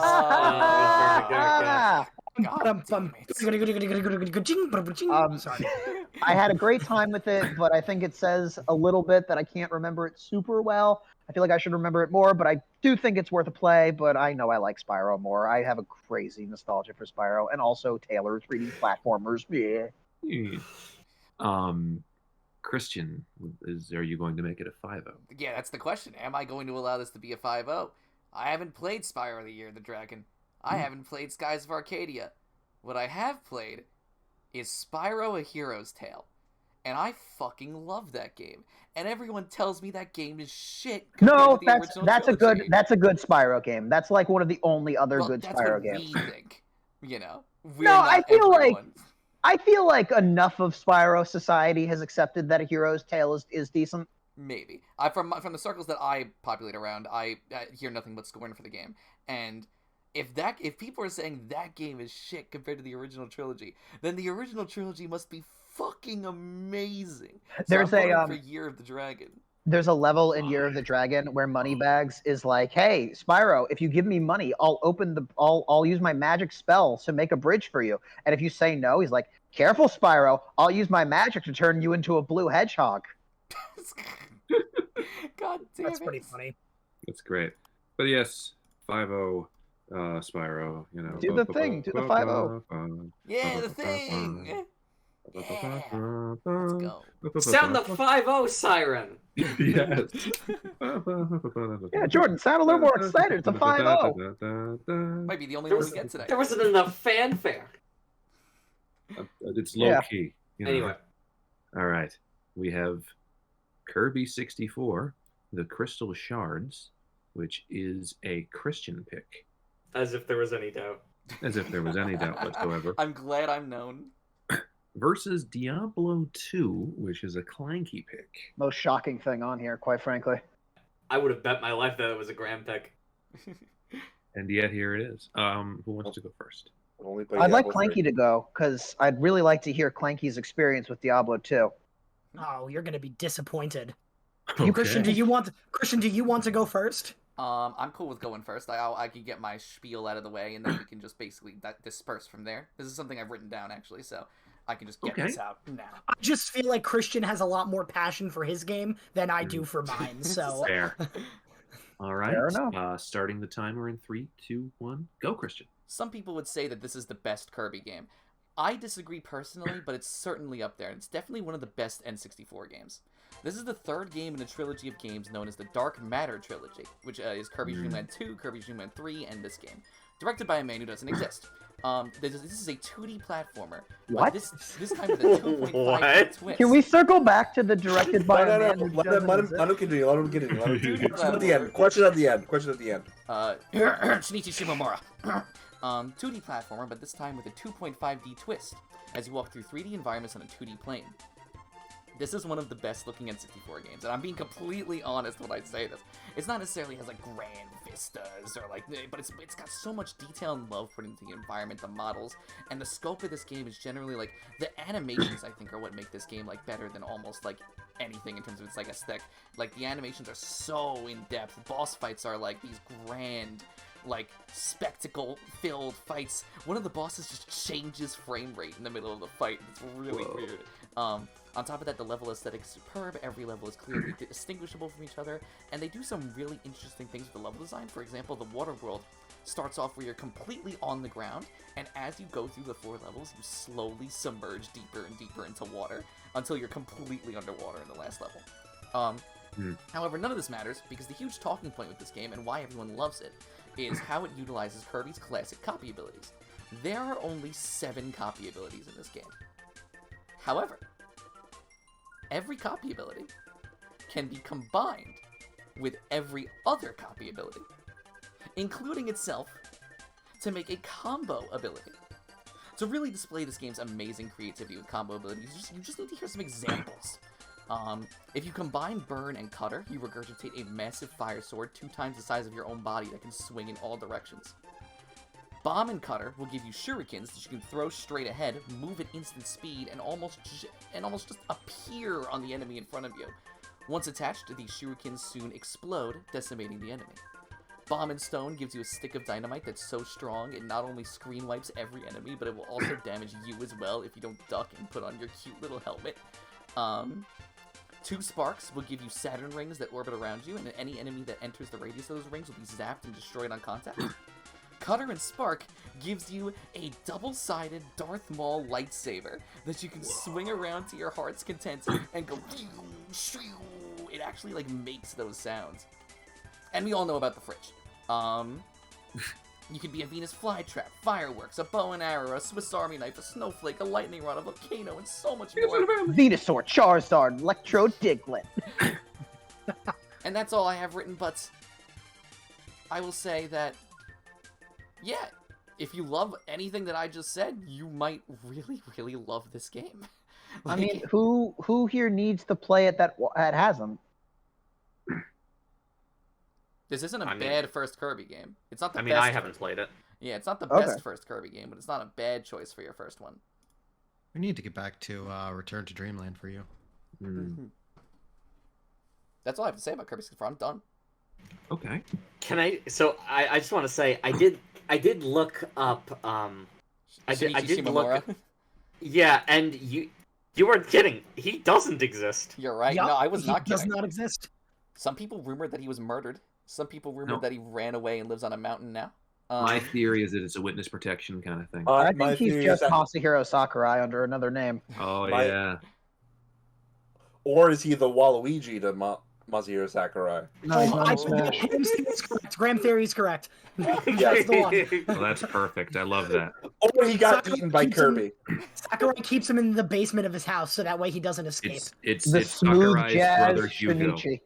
He lives in the attic. He only has 1 tooth, but he made all the Kirby games. What's that, Shinji Nomura? This is a joke for me and Jordan and no one else. Yes, yes. He's I'm like gonna put a big photo of Bill from, Bailey here. He's like Hugo from Simpsons. Yeah, that's what I said. Yeah. It's like I didn't hear you say that. I mean, I've been trying to say that for so long, but yeah. It's like Bart's good twin from that one She Has of Horror. Yeah, that's what. I haven't gotten to that one yet. I'm watching The Simpsons now. Dude, The Simpsons is so good. Please tell me about how much you love it. Cape Fear is one of the greatest things. Which one? Bart, you want to see my new chainsaw and hockey mask? Barty, what's the brownies before you go to bed? I mean, that joke alone is going to have me rewatching that episode. Try this one more time. No, it says the Bart. Hey. All right. Okay, all right. All right. So Clanky. One more time. I say hello, Mr. Thompson, and stomp on your foot, and you nod. Hello, Mr. Thompson. I think he's talking to you. Anyway, go on. Now, Clanky, I imagine you would be happy to spend the next 4 minutes talking about The Simpsons instead of Diablo 2, but I gotta know why Clanky has picked Diablo 2. So once upon a time, my friend, I won't say his name, but he was a college friend, and he owed me $20. Let's call him Homer.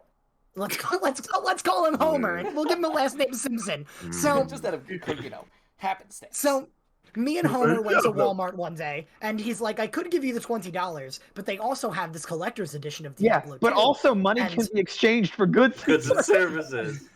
So John wanted a peanut.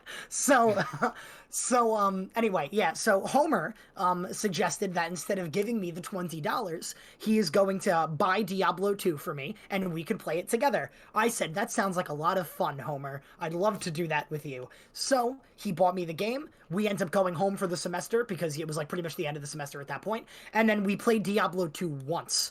And I thought it was kind of fun. I played as the Necromancer. Pretty cool class. I summoned a skeleton, called him Jeff. He was a good buddy of mine. And I wish I could tell you more about the game, but I really can't. When we get to votes, I'm going to be voting for Kirby because I really like that game. And the more I sit on it, the more I realized I liked it.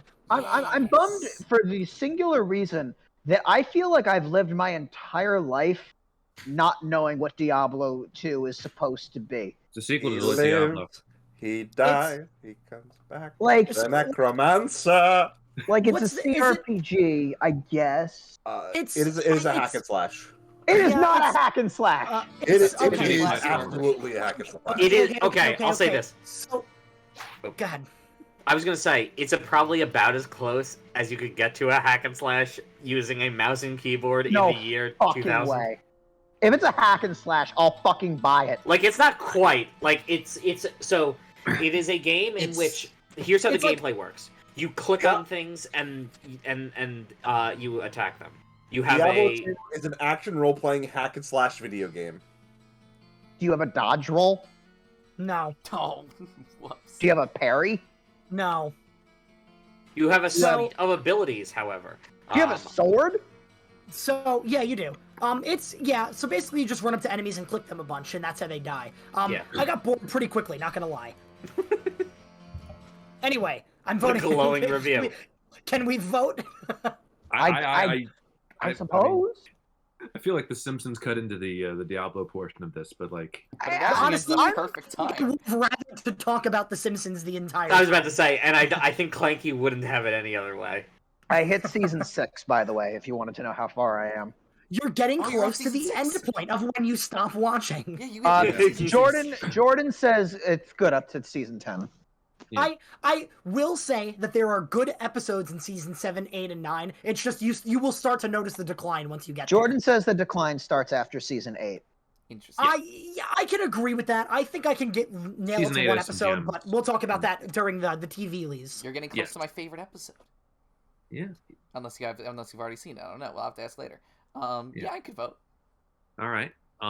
We start with Mick. I'm gonna vote for Diablo 2. Okay. Clanky. Kirby 64, the Crystal Shards. Graham. Two things about Diablo 2. One, the main plot of the game happened because one of the heroes from Diablo 1 thought it'd be a good idea to stick the stone that held Diablo in it in his skull. 2, there's a cow level, so I'm voting for Diablo 2. I do know of the cow level. This is gonna be close. Taylor. Steps on rake. Kirby 64. Oh, actually, really quick. I'm not a real Kirby 64 fan. I played it for the first time in a hotel room back when hotels had Nintendo.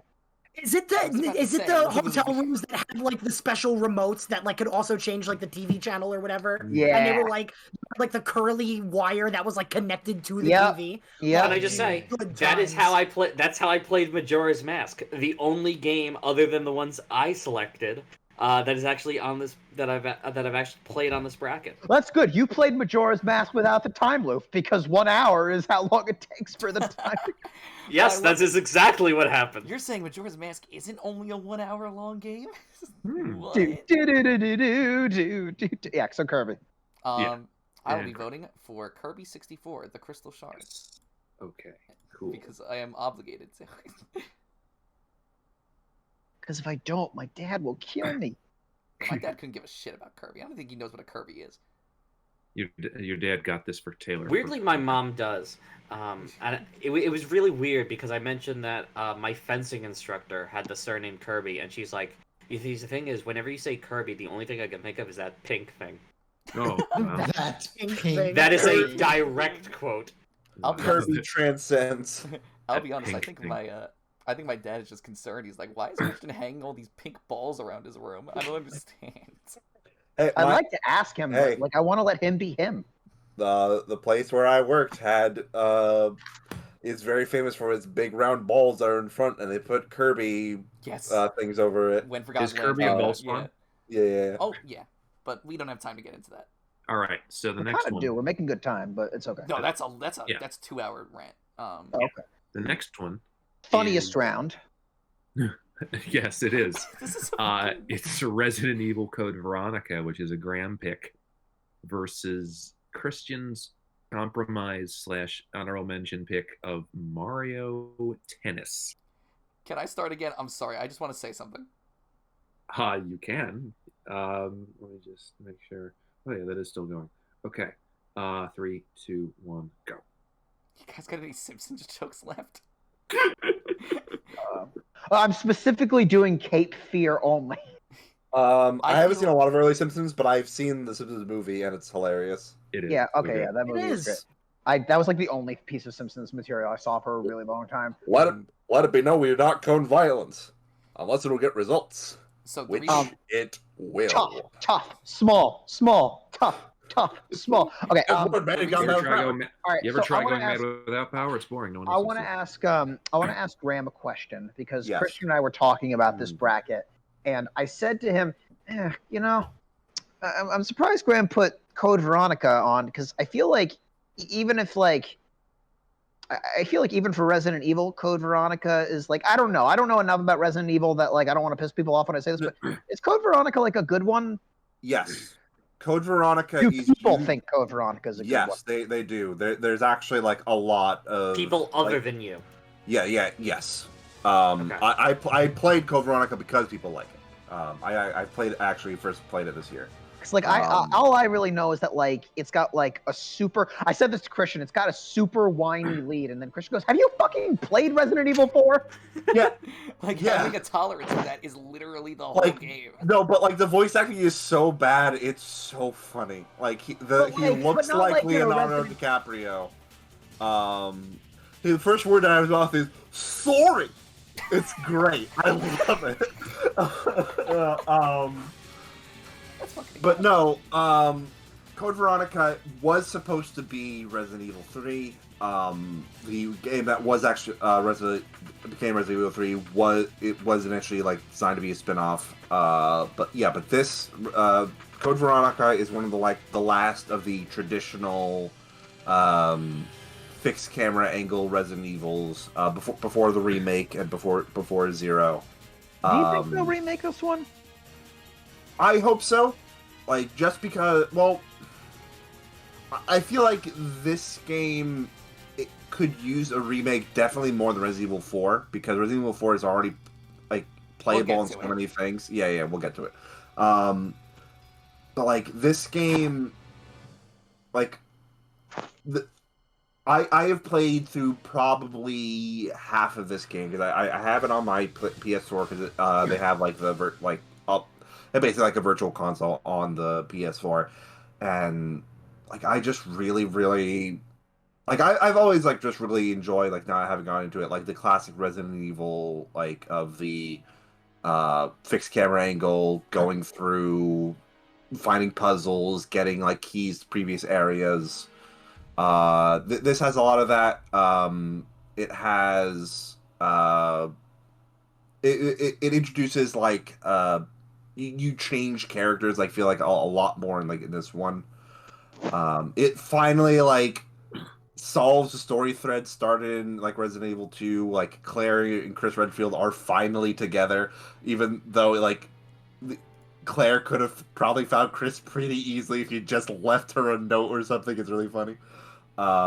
This is where Wesker came back into the canon after the first Resident Evil game. This is where he first displayed. So yeah, this is like a very big monumental game in like Resident Evil canon. Right. Like, Graham says it, so it must be true. mhm. It must be. This game, like, basically, like, the premise is if you like all the old, fixed camera Resident Evils, you'll like this game just because of how it is. And unfortunately, I don't. Well, that's your thing. That's a thing. I like the way you almost said it. That's your thing, as if that's his defining character trait. Yeah. That Taylor doesn't like fixed camera Resident Evil games. No, just space. Don't worry. I mean, I'll be honest, Taylor. It's not a bad character trait to have. It's a pretty. Oh, here comes crazy camera hater Taylor. Fixed camera angle really they really shine in horror games. Like, we'll especially get to that next year. Yeah. No, just like I played the original Resident Evil and like an hour in, I'm like, ugh, this just doesn't feel good, and I don't want to play anymore. Yeah. I will say, in regards to the remainder of this time, Graham, I didn't steal the bracket from you just so I could make a Simpsons gag, or a gag about Simpsons gags. The reason why is because I wanted to make, and I meant to say this earlier, I wanted to make it very, very clear that I care about Mario Tennis about as much as Clanky cares for Diablo 2. Yeah, I got it. The thing about And let me explain the one argument I have in Mario Tennis's favor. I like Mario Tennis because I think the Mario I thought that was going to be the argument. I like Mario Tennis. Full stop. Because I think And I rest. I think the tennis gameplay in Mario Tennis games is really fun. It's best in Mario Power Tennis, but we're not talking about Mario Power Tennis. But Mario Tennis... I want to play Mario Power Tennis now. Yeah, exactly. But, like, Mario Tennis is still fun. No, but you make a good point. It's like Mario Tennis exists, but Mario Power Tennis also exists, and like Mario Tennis is just like tennis. But it's fun. There's just not It's a lot. Super Mario. It's just, you know what it is? Is like Mario Tennis is the original Ultra Smash. But it came out at a time where a game like that was much more like societally acceptable. Yeah. No, I know. It's just like there's nothing to do. You can play tennis. Yes. And it literally. I know just some says people Mario- do that professionally. It doesn't say Look, Mario I'm gonna be Tennis honest and- here. I'm gonna be honest here. The game is called Mario Tennis. In the game, you get Mario, and then you get tennis. I don't know what more you could want. You're literally getting what they're selling you. The number 10. Oh. I'd We're say not you in get Rio, more value. though. I mean, look, this is a very like. I'd say you get more value than 10 because you get it on the Nintendo 64. Yeah, well then why didn't I get it for Hanukkah? Because you had a bad Your- Hanukkah. Because your mom went to the store and went, "Oh, this game's pretty mid." Is that one? 'Cause you Is got that one Nicktoons light on the Racing menorah instead. couldn't get fixed? Just imagine. This game's pretty mid in 2000. Not even just that. Taylor's mother saying it in the year 2000. The time traveler. This is very much. I mean, look, this game is the first introduction of Waluigi. But I don't like Waluigi as much as everyone else. You. Is that true? Yeah. Yeah. Does Waluigi Christian is just have mean. that opinion? Is that like My favorite Mario character is Yoshi.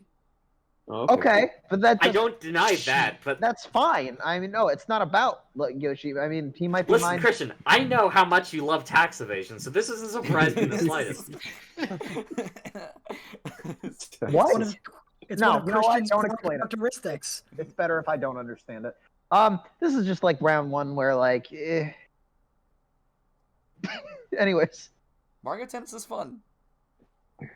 it's well, then I guess we'll see which one is more fun when we vote. Yeah.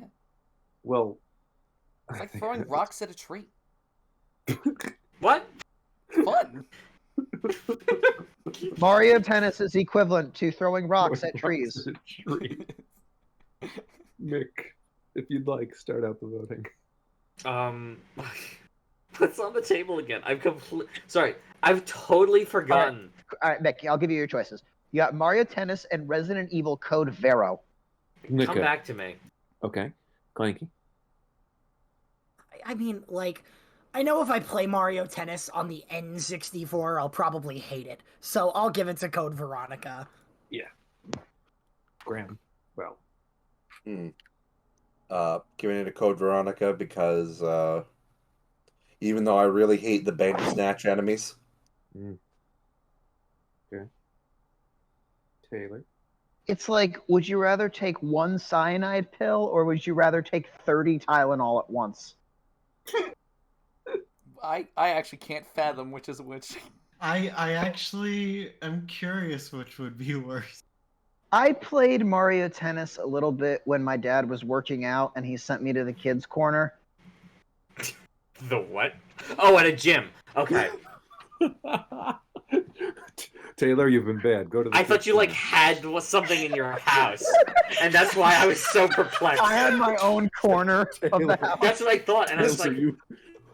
No, Taylor. You're too young to work out. Go play some Mario Tennis in the dude. No, Kyle. That was this gym. It was this gym where, like, what a child doesn't want to work out. That's an adult activity. This was 3 years ago, by the way. I'm just imagining it in your house. Nah. Yeah. If I didn't like Resident Evil as well. If I didn't like Resident Evil 1, which is, like, I think the most well-accepted version of that tank-controlled style, but I'm not going to like Code Vero. Resident Evil 2 would be... Mario Tennis, I can, like, wear beer goggles and just pretend it's Mario Power Tennis and, like, maybe kiss the TV a little. You know. Go on, tell me how you really feel.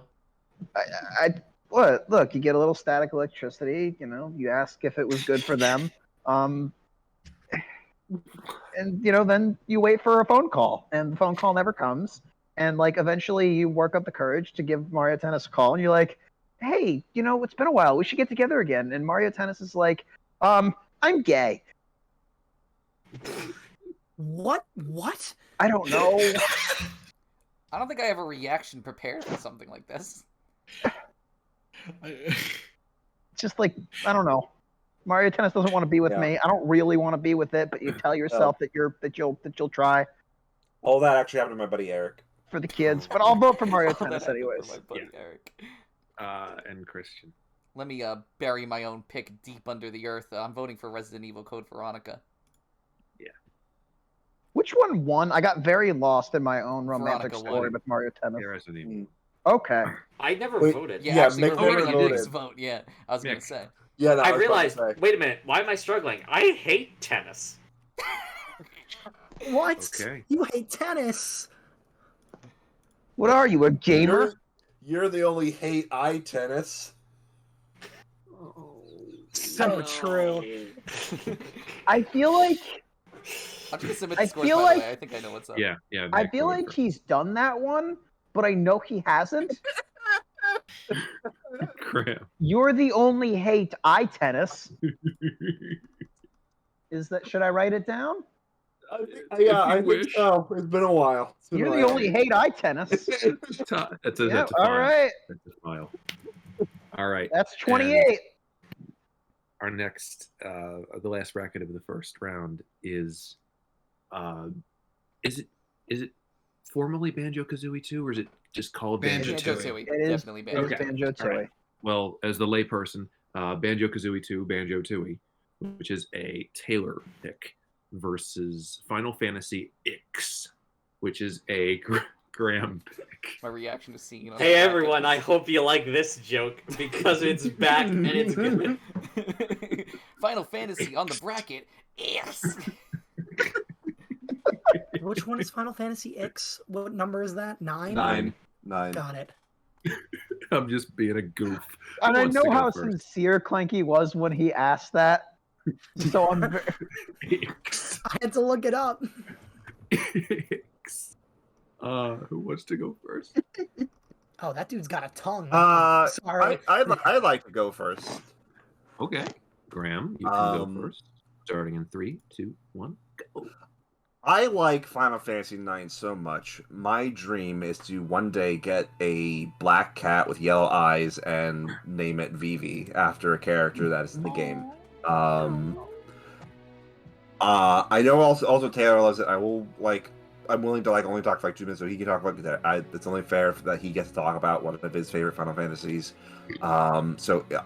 Like in terms of gameplay, it's the last Final Fantasy to use the active time battle, which is one of my favorite like methods of like turn-based. No, it doesn't use the active time battle. No, it does. It does. Does it? Yeah. Final Fantasy 10 doesn't. Just uses standard you're right. turn-based. You're right. You're right. I played Final Fantasy 7 all the way through. I played Final Fantasy 9 all the way up until just like up to like the final dungeon. Like I was like, oh man, I got to grind for it. Let me take a break, and I never went back to it. I regret it, but like I know what happens. But I also just want to talk. I don't want to give like too many spoilers, guys. I feel like there will be people in this like group who will play it eventually. Not Mick. I know that. Listen, Nick didn't even know what Ix was until 5 hours ago. Like I'm pretty sure. Like I looked it up and I was like, which one is 9? And I looked up Final Fantasy 9 and I'm like, I have never seen any of these characters. It's one of the most underrepresented Final Fantasies out there. Wait, hang on. Is this the one where the villain is the clown? No, that's 6. Alright. Yeah, but like, I love the clown. I know you do. This story. One of my things that you'll see like as I've talked about like video games previously is I love stories about mortality and what that means to different people. Like that's why I loved Red Dead. That's why I love Cyberpunk. This game is extremely based on the thesis of mortality and how the knowledge that your mortality is finite, how different people can react to that and different ways that you can. And then there's a very emotional moment that isn't related to mortality like whatsoever, but is about more of like identity that comes like 3/4 of the way through the story. That's probably like one of my favorite Final Fantasy moments that I've ever played. And the music that plays like during that, just like the way it uses its mechanics, is really very good. That being said, I am not the expert of Final Fantasy 9. I feel like Taylor is. So I'll leave the rest of my time to Taylor.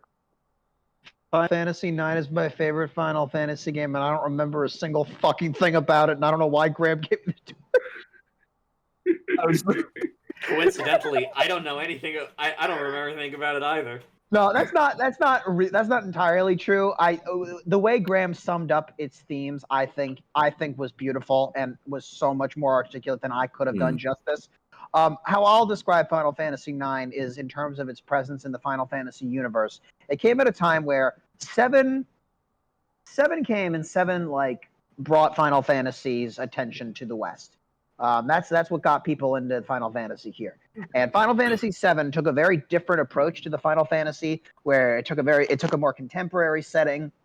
It took a far more grungy, little rude character. It played it very differently. And then 8 banked off 7's success and is like, all right, let's double down on the emo. And then Final Fantasy VIII happened, and people are not as hot on that one. But it kept like the same setting where it like gets further and further away from the fantasy. And then 9 is like, whoops, let's take a couple steps back and remember what this franchise is about. Black mages, kingdoms, a fucking whatever the fuck Quina is. Yeah, I don't even know. Also, just like I will also just want to bring this up. Like, there's some story element that represents something I believe from every single Final Fantasy previously. Like, there's even a villain in this game that has the same name as the villain from the very first Final Fantasy. Yeah, Final Fantasy IX, it is my favorite Final Fantasy story. I know that much. I think that Zidane, I always think it was Zidane, but apparently it's Zidane. I think he is such a refreshing lead in the Final Fantasy universe because he came at a time where like everyone was so emo and grungy, and then you have this happy and cheerful guy who, also with a monkey tail. Yeah, it was a monkey tail and may also like touching butts a little too much, but he's a very refreshing protagonist that you want to root for, and who brings a very good energy to the group where I actually feel like this party is a party. I feel like the characters know each other, talk to each other, have relationships with each other. The Armored Knight Steiner constantly calls Vivi Master Vivi, and the two have like this weird special relationship that allows them to use sword magic in the heat of battle. Vivi, that's not even touching on Vivi, who is the best character. Zidane has a great character arc. I would say that half the character arcs in Final Fantasy IX are great, and the other half are, well, not even half. Amarant's a bad character. Yeah. Everyone else is pretty fun, actually. I think I really like them. I like the accessory system where when you equip an accessory, you eventually gain the ability that are attached to them. So it's a fun way to acquire skills that I think makes the gameplay the most fun in 9. And the villain is fucking great, and I like it more than Final Fantasy VI's villain, which not a popular opinion, but it's my opinion, and you fucks can't take it away from me. I love Final Fantasy IX. I gotta replay Final Fantasy IX. Banjo-Tooie has silly eyeball characters. Before you start Banjo-Tooie, I want to let you know, save some room at the end for me. Taylor, that was so funny. That's going to be a little difficult. We went over 4 a while ago. Well, then here's quick. We'll go over in this. We're doing fine on time. We're meeting our expectations. So save some room in your pitch for me at the end. So Banjo-Tooie is in between Banjo-Kazooie and Donkey Kong 64. It's like you take a small collectathon and you take a fucking ginormous collectathon and you meet somewhere in the middle and you get Banjo-Tooie. And I initially played it as a buffer while I was waiting to get an expansion pack for Donkey Kong 64, but I quickly discovered that Banjo-Tooie has so much going for it. You get so many abilities in the original Banjo-Kazooie, and Banjo-Tooie starts you with every single one of them. And then it gives you more by an Army Sergeant Mole who fucking gives you the ability to hold your bird like a fucking shotgun. And then the game is just a first-person shooter sometimes. It gives you the opportunity to split both of your characters up and give them their own unique abilities, like hatching eggs and sleeping. I think the scale of Banjo-Tooie is something a lot of people don't like, but I think is a lot of fun, and constantly makes me feel like working towards goals have a lot of meaning, because getting the collectible jiggies in this game is a lot harder than they are in Banjo-Kazooie. And we'll talk about Banjo-Kazooie when we go backwards again. But Banjo-Tooie has like become its own thing for me eventually. It's at a certain point, Banjo-Tooie didn't become the sequel to Banjo-Kazooie. Banjo-Tooie is just Banjo-Tooie. And it's got this world called Witchy World, which is like a carnival for the Wall Street. No, you know what it's like? It's like one of those scam carnivals where like you get in and then like all the rides are broken and someone sneezed on your hamburger.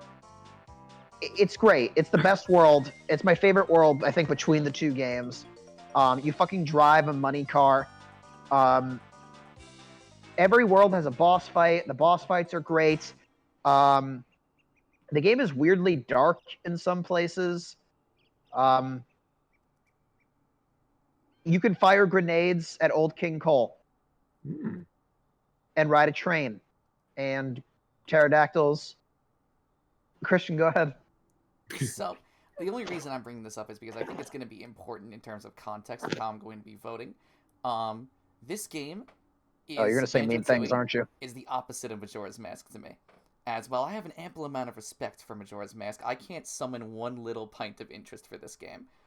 Banjo-Kazooie, in the millions and billions of times YouTube content creators have praised the game in videos I've watched, has never captured me in any way.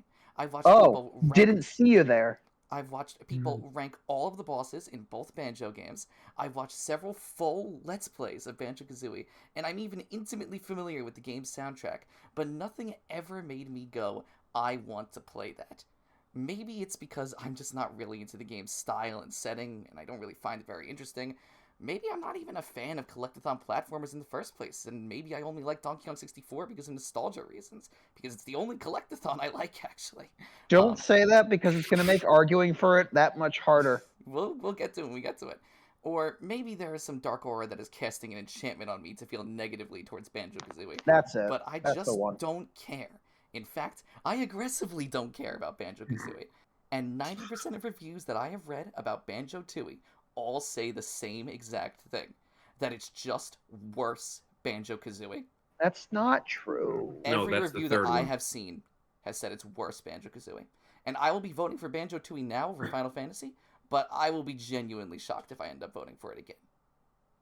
And that's my mean. That's my mean. Well, hang on. You just spent a bunch of time bashing Final Fantasy 2, but why are you voting for it over Final Fantasy X? I don't care about Final Fantasy. And then you start going on about its high fantasy setting, and I was like, no, I just can't. I can't. Because, okay, I think I'll put it this way. Because as much as he doesn't care about Banjo-Kazooie, as much as he doesn't care about Banjo-Kazooie, he has willingly watched lists about Banjo-Kazooie. He has never watched a Final Fantasy IX list. You guys are doing this on purpose. No, I'm not. I just don't want to say it, because it's a stupid, silly name. That's why I was so hesitant to say it. Because I'm like, is that the actual title, or is it just something that people call it? But what? It's great. Tooie. Banjo-Tooie.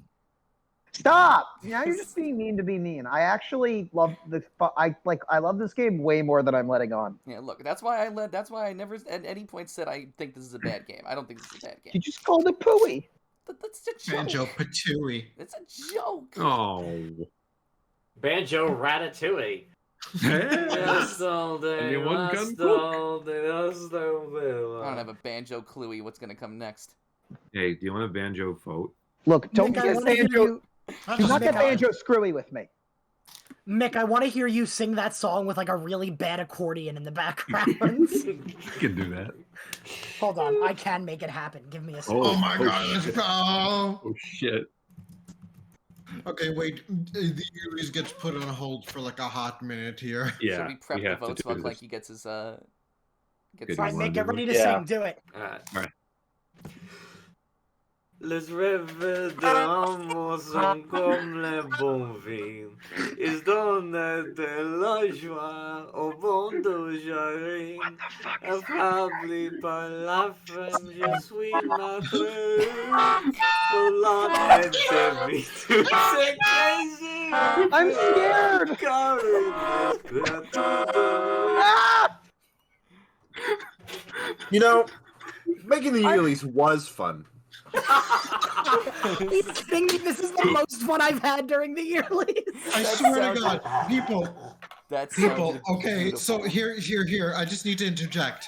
If you do an end slate where you normally say, hey, well, please watch the other videos and blah, blah, blah, I don't want an end slate. I want a full cover just like this, but with a proper recording so we can hear it in perfect Clanky, we'll workshop this. We can make this happen, Mick. We can make this happen. Hey, This look, is listen. like- I could, we could meet up in person at some point. I'll bring my Yeti. We'll record this proper. This will be great. That's I I'm love so, this. I'm so hyped. We need to do this. So cool. This is like my favorite episode of Halo Combat Evolved. What the fuck is happening? I think voting is about to happen. I if that clears it up. am not okay. Well, which one of the seven Okay. dwarves are you? What? Why do I have All right, let's. Okay. What are We you only- talking okay, about? okay. I'm voting for Banjo. I'm voting for Banjo-Kazooie 2. Now I'm doing it to piss you off. For the exact same reasons that Christian laid out, like almost to a T, except for the fact that I have never watched the list. However, I have watched funny Ekum Bokum anime dog. This is true. Clanky? So you can't say Banjo-Tooie, but you can pronounce Ekum Bokum correctly. Yeah. This is another, race of two games that I'm not really too enthused about. I'll give it to Banjo-Kazooie. We have, guys, Final Fantasy X is right there. No, it's not. That's just Final Fantasy IX, Taylor. What are you talking about? But also, thing we need to bring up: Final Fantasy IX actually has a very nice card game inside it called Tetramaster. Also, as much as we're out joking right now, I genuinely think most people here would fully enjoy Final Fantasy IX if they try to give it. Actually, Graham, I understand the community as everyone thinks Triple Triad is a million times better. I haven't played Triple Triad, so I don't know. Play Final There's not Fantasy an exception 14 to with me, me, you right? coward. But yeah, like give it a shot. Even like people out there, if you have to play only one Final Fantasy, play Final Fantasy 9. Taylor. Ikam boka, mikam boka, mobajabo, mobajabo, ikam boka, mikam boka, mobajabo, mobajabo, ikam boka, mikam boka, mikam boka, mikam boka, mikam boka, mikam boka. Ah! Isn't that cutscene like 20 minutes long? Sorry, I'm just having a bit of a nervous breakdown. Hideo Kojima's Banjo-Kazooie 2. Imagine just Ikum Bokums for 20 fucking minutes. Someone's made an extended cut of that. Masahiro Sakurai presents Ikam Bokum Kojima Picture Production and Knuckles. I love Final Fantasy IX. I need to replay Final Fantasy IX. I have played Banjo-Tooie so many times. It's arguably a top 10. I don't feel great about it. I really don't feel great that I would vote for Banjo-Tooie over 9 because there's so many 3D platformer. There's not so many 3D platformer representation, but there's enough that I could get away with not voting for it. And if I vote, actually, you know what? Come back to me, because if I vote for Banjo-Tooie and it wins, you guys are just gonna bully it the rest of the bracket. Come back to me. Well, like I said before, this will be the one and only time on this entire bracket that I am going to vote for Banjo-Tooie over something. Well, if Banjo-Tooie won anyways, then I'll also vote for Banjo-Tooie. Okay. Yeah, to give you guys an update, I laughed so hard I basically restarted my acid reflux. So Oh man. What was the clincher? I gotta know. no, it was the entirety of the Ratatouille bit. It was so funny. I'm gonna be So- listening back to that for fucking months. I gotta be before it honest. gets uploaded. I must have. I think I lost my mind there, and I didn't even realize that it was a Ratatouille bit. I think I was just like, noises are happening, and I'm scared. Mick, this is the part where me and you both bow. Yeah, the cacophony. Yeah. No, my voice is probably going to be shot for the whole rest of this, but it's okay. The cacophony, another great That's episode fine. for this Yearlies. You know the hard part is over. Yeah, now, but- now let's blaze through. The hard part is going to be talking through the Yeah, rest of this. plus we hire you for your looks anyway. What? What? You sounded so defeated when you said that. Baldur's Gate 2, Shadow of the thing versus Mario Party 2. Of the Colossus Plus. Yeah. Any last comments on either of these? I love Mario Party 2. I quite like it. And What a Clanky, riveting Clanky, I'm cashing in that promise. You promised you would help me save Mario Party 2. Yeah. No, I will. Also, can we mention that there are 5 2s in this bracket? Well, it came out in 2000. Well, there's 4 What do you twos. expect? There's 4 5 2s. 4 twos and 1 Tooie. So No. Specifically in losers bracket, there are Alone, 4 yeah. 2s in a row. So we start with Clanky in this one. That's gonna go to Mario Party 2. Graham. Baldur's Gate, Shadow of my mom. Taylor.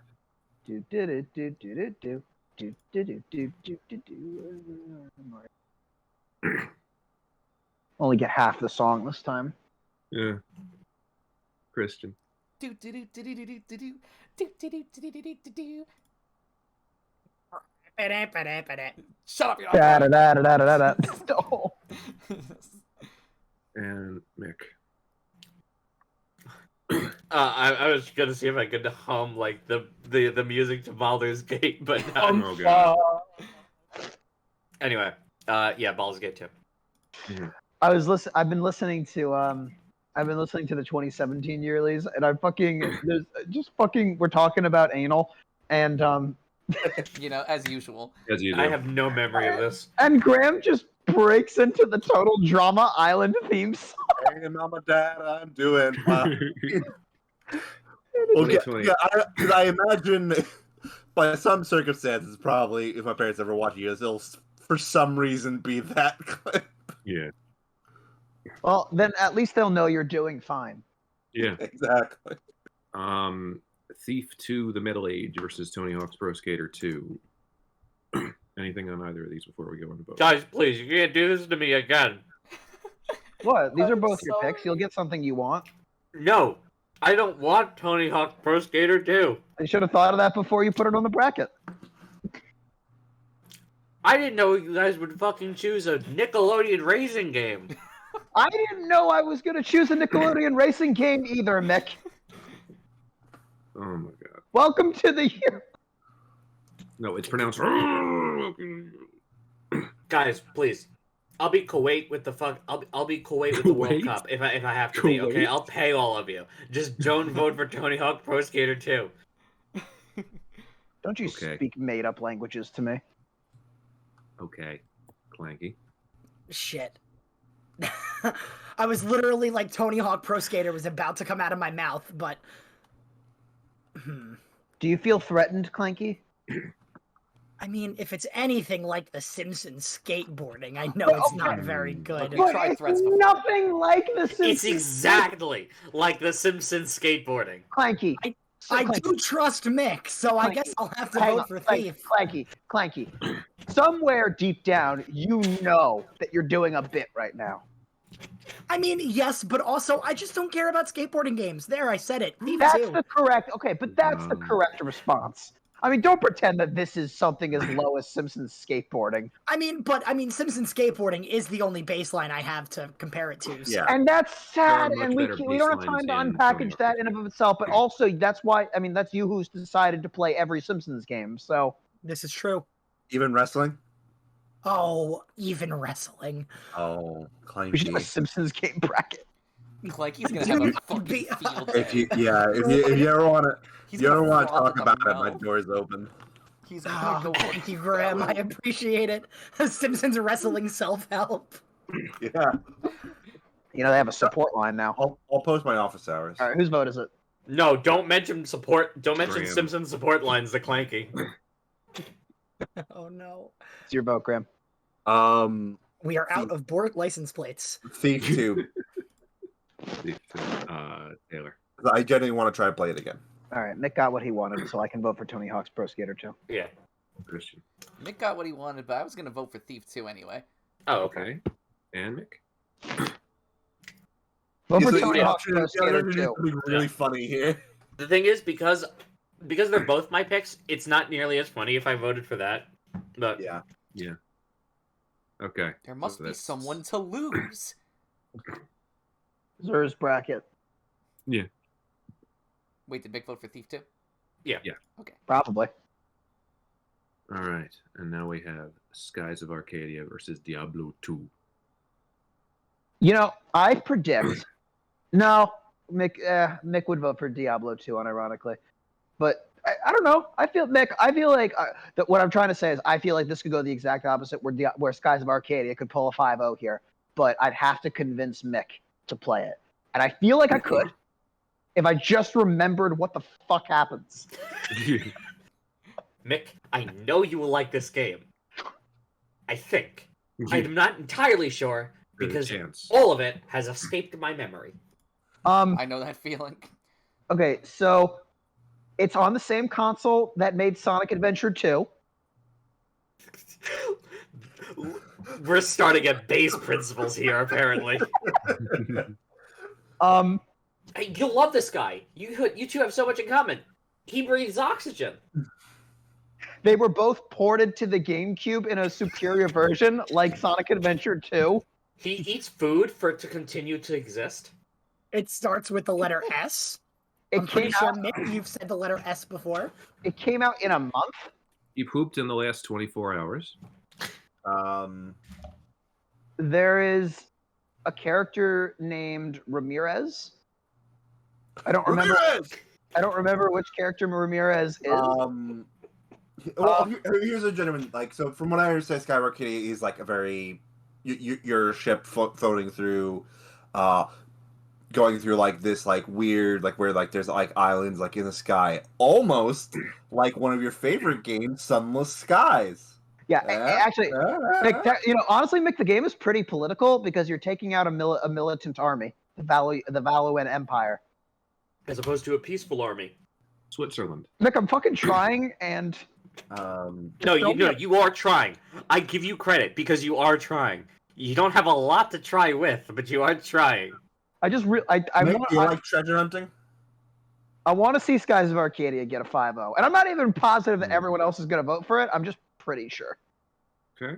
Listen, I should clarify. I've never played Diablo. However, I have played games a lot like Diablo. So I'm going to be voting based on the fact that I have enjoyed my time with games that are like Diablo. Okay. But you've also played Sonic Adventure 2. And also... Are we fighting for a 5-0 right now? Yeah. think we are. Let's move. Come on, we don't have all night. Okay. Also, I'm not entirely sure anyone else is going to... I'm not... Anyway, let's just go on. Also, Mick, that argument didn't work very well before. Simpsons skateboarding. Clanky. Whose vote is it?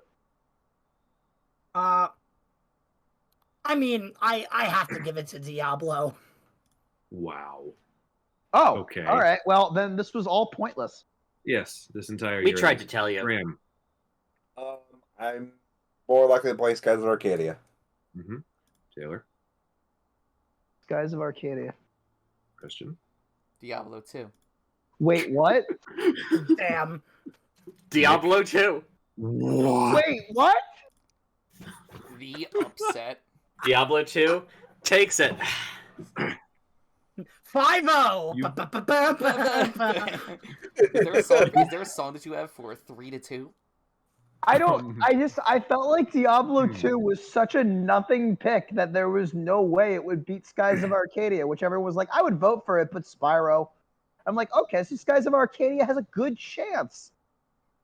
And then it lost. Why? Is this because I couldn't tell you anything that happens? That might be part of it. Yes. You people. Well, actually, no. There was weirdos. no way I was going to vote for Skies of Arcadia anyway. I don't think. Why? Doesn't look like my kind of thing. Oh, you don't know that. Do you hate the sky? I just said that earlier. Hey, Yes, Taylor, I you're do. the one who hates space. All right, make this quick. Mario Tennis versus Final Fantasy X. I will say one thing before we vote. Mario Tennis, I think, is the game on the number one game on the Yearlies, where if we combined all of our enthusiasm levels together into one palpable number, it would be lower than any other game. Wait, for which? Mario Tennis? Yeah. Mario Tennis. Yeah. So I'm ready to vote. Okay. Clanky. I'm giving it to No, Final Fantasy. Graham. Final Fantasy 9. Okay. Taylor. Hey guys, I think we can get a 5-0 Final Fantasy 9. Christian. I'm still gonna give it to Mario Tennis. Psychopath behavior. You're just allergic to 5-0s. And here's the thing, I kind of also wanted to give... I don't know. Because I don't like tennis. I don't like the only tennis game I like is Wii Sports Tennis. Yeah. I played Mario Power Tennis.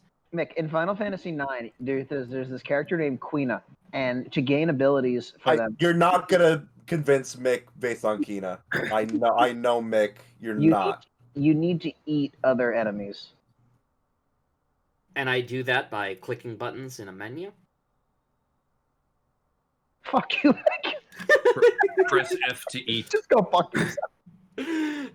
I'm gonna vote for Mario Tennis, I guess. I don't know. Good. Final Fantasy 9 wins anyways. Fuck you. The active battle. I will say, active battle does at least mean that you can't like just sit there. There has to be like some kind. There is like a lot. It involves like a lot more thought, like going into. By the way, I should everything also with say the I gotta say I'm a total hypocrite for this thing because like Sunless Skies is like Sunless Skies, Sunless Seas, Fallen London. They're text-based games where you choose options from a list. Yeah. There's no graphics; it's just text. And yet, here I am talking shit about menu-based combat. All right, let's go. Okay. The Sims versus Legend of Zelda Majora. Mick! Sims. Mick. Sims. Okay. Do you want the Sims to win this one? Well, No, I just like I do. Yeah, some people here do, but I was surprised that Taylor did. No, I just like saying the thing. Oh, okay. I mean, that's fair. Also, Mick, you never answered me. Do you like playing God? All right, let's vote. Follow up. Are you God? Yeah. No, I can Jesus. say with absolute certainty. Okay. Just exactly what God would say.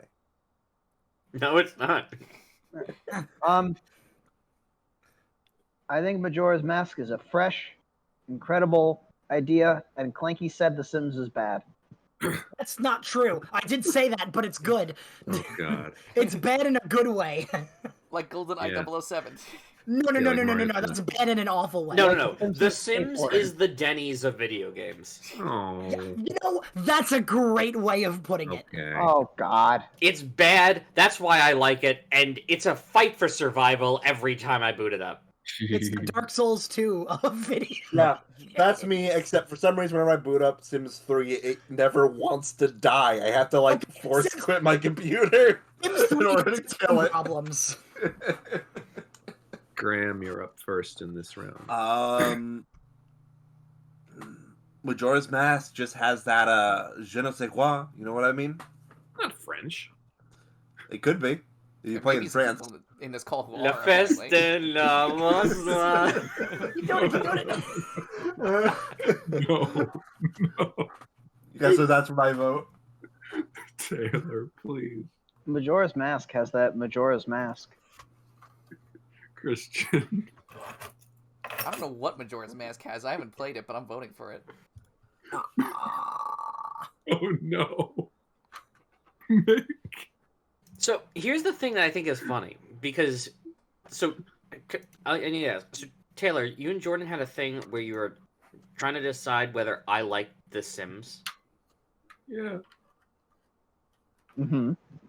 And who was saying which? Jordan didn't think you would ever vote for it. I thought you would. So, Jordan, I have in total probably. Let me just check. I have Please be over small. 250 hours of playtime in The Sims. I knew it! Oh my God. All Not right. Sims 1, Sims 2. but the franchise as a whole. I would love it. You say I have collectively. Let me check here. 2 Yeah. minutes in the Sims. Yeah. Shuffle. Now, Majora's Mask, I can tell you exactly how much time I spent playing Majora's Mask because it's exactly the same time. When I was trying to avoid going skiing on my ski trip, I stayed in the hotel room and played Majora's Mask. Okay. That sounds I'm voting fun. for The Sims. Okay. Okay. Clanky. That's going to The Sims. I wish The Sims Okay. luck in the losers. Oh. Mm. Oh, well.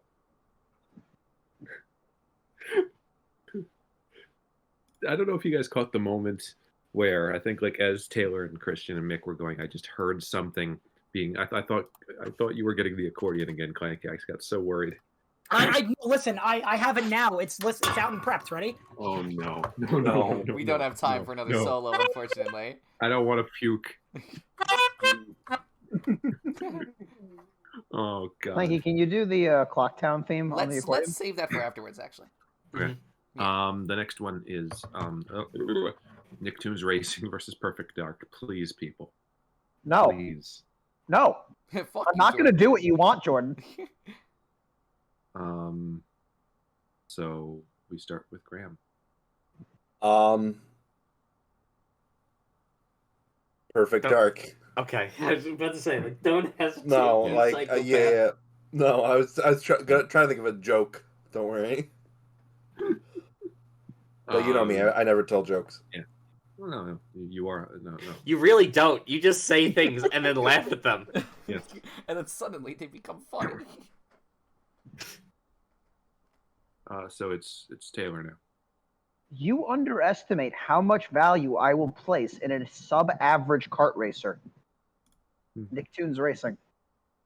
Christian. No, just Nicktoons Racing. Mick. Perfect Dark. And Clanky. Oh man, it's Nicktoons Racing. Holy shit. It's gonna be Nicktoons Racing versus Majora's Mask. That's Holy fucking shit. crazy. Spyro Year of the Dragon versus Kirby 64, the Crystal Shards. So short. I was thinking of doing that, but I didn't want to do it. Spyro the Crystal Dragon and Kirby 64 Year of the Shards. Year of the Shards, the year I had IBS. I was hoping no one would make a fucking joke like that tonight. I didn't Sorry. think it could go there, honestly. I was like, Well, someone's gonna make that joke, and it's gonna piss me off. Well, I nearly vomited earlier, so with the exchange. It's okay. I can make that joke. I almost vomited earlier. Okay. Yes. How many of you almost vomited? Just like That was so a I joke. have I record? was impersonating Jordan. Yeah. Okay. Because genuinely, Graham. Spyro. It has to be Spyro. Mm-hmm. Taylor. So I should mention, because I didn't bring this up earlier, I like Kirby 64, the Crystal Shards, a lot. I don't like the collectibles of Kirby 64, the Crystal Shards, because I feel like later Kirby games had a perfect blend of hiding their collectibles in such a way that you can snag most of them your first time, whereas the Crystal Shards could be a little obtuse, I think is the correct I word. wouldn't say obtuse. They're not confusing to get. Sometimes you just have to play a level again to get them. I think they are. I didn't collect them all, and I don't like that you have to collect them all to get the true ending. I think that's a little BS. Meanwhile, I love collecting everything in the Year of the Dragon, and I think Year of the Dragon is phenomenal. That one. Christian. I wonder what Christian's gonna pick. Kirby 64 to Crystal Shards. Why did you do your season 1 Homer Simpson voice there? It only felt fitting, considering I haven't seen Frosty season chocolate 1. milkshake. The Simpsons. It's Nick. me, Dan Castellaneta. Marge. Bart. Don't. Mick. Who's that? It's Mick. Mick. Oh, did you say my name? 3 times, yeah. I did not hear you. Oh, because everyone was like "don't" or something of a similar. Yeah, we said his name three times, but he didn't appear. Yeah. Come back to me. Oh, whoa. Clanky. I'm voting for Kirby. Well, we're back to you. Thank you for the solidarity. Mick. Spyro. Okay. And fuck you, Mick. I would never say that to Mick. He is my friend. He's my friend, and that's why I say it. Okay, fair. All right. I fuck all my friends. What? I do, though. Resident Evil Code Veronica versus Banjo-Tooie. We start with. I'm scared. Only one of these games you get a crossbow that you can load with gunpowder that makes explosive bolts for some Are you reason. sure? I am 100% sure. That actually is in Thief 2: The Metal Age. Well, that's not on here. It's not what's being. So I'm voting. Yes, it is. It's for. not in this round. Okay, I see what you mean. Resident Evil. Yeah. Okay. Bode Veronica. I can't believe Graham isn't voting for the 3D platformer. What a shock. What a shocker. Taylor. Speaking of 3D platformers, Taylor. I can't believe Taylor isn't voting for the horror game. Christian. I can't believe Christian exists. I can't believe it's not butter. Mick. Oh, I voted for Resident Evil, by the way. But I'm glad Christian exists. Oh, thank you. Mick. Wait, so what's the score right now? 2 Resident Evil, 1 Banjo-Tooie. I'm going for I'm gonna vote for Banjo-Tooie because I like being able to control my camera. And it's down to Clanky. This bracket is so tough, not because I love any of these games, but because really I just don't know anything about them. I'm gonna give it to I'll give it to Banjo, I guess. Yeah. Cool. The Sims versus Final Fantasy X.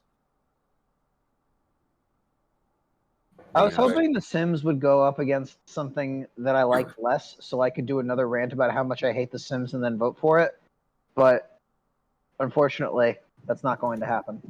Okay, Taylor, it's your turn. Unfortunately, that's not going to happen. Oh. X. Okay. By the way, this X joke is not working. It's not. I know. We have better jokes on this one. I made this joke earlier, but my reaction to Final Fantasy, this Final Fantasy game is X. I'm voting for The Sims. Yeah. Mick. The Sims. Clanky. Sim sweep. Let's go. Holy shit. Graham. I'll get you one day, Vivi. I'm voting for Final Fantasy 9. Graham, I'm sorry. I should have. I should have fought a little. No, it's good.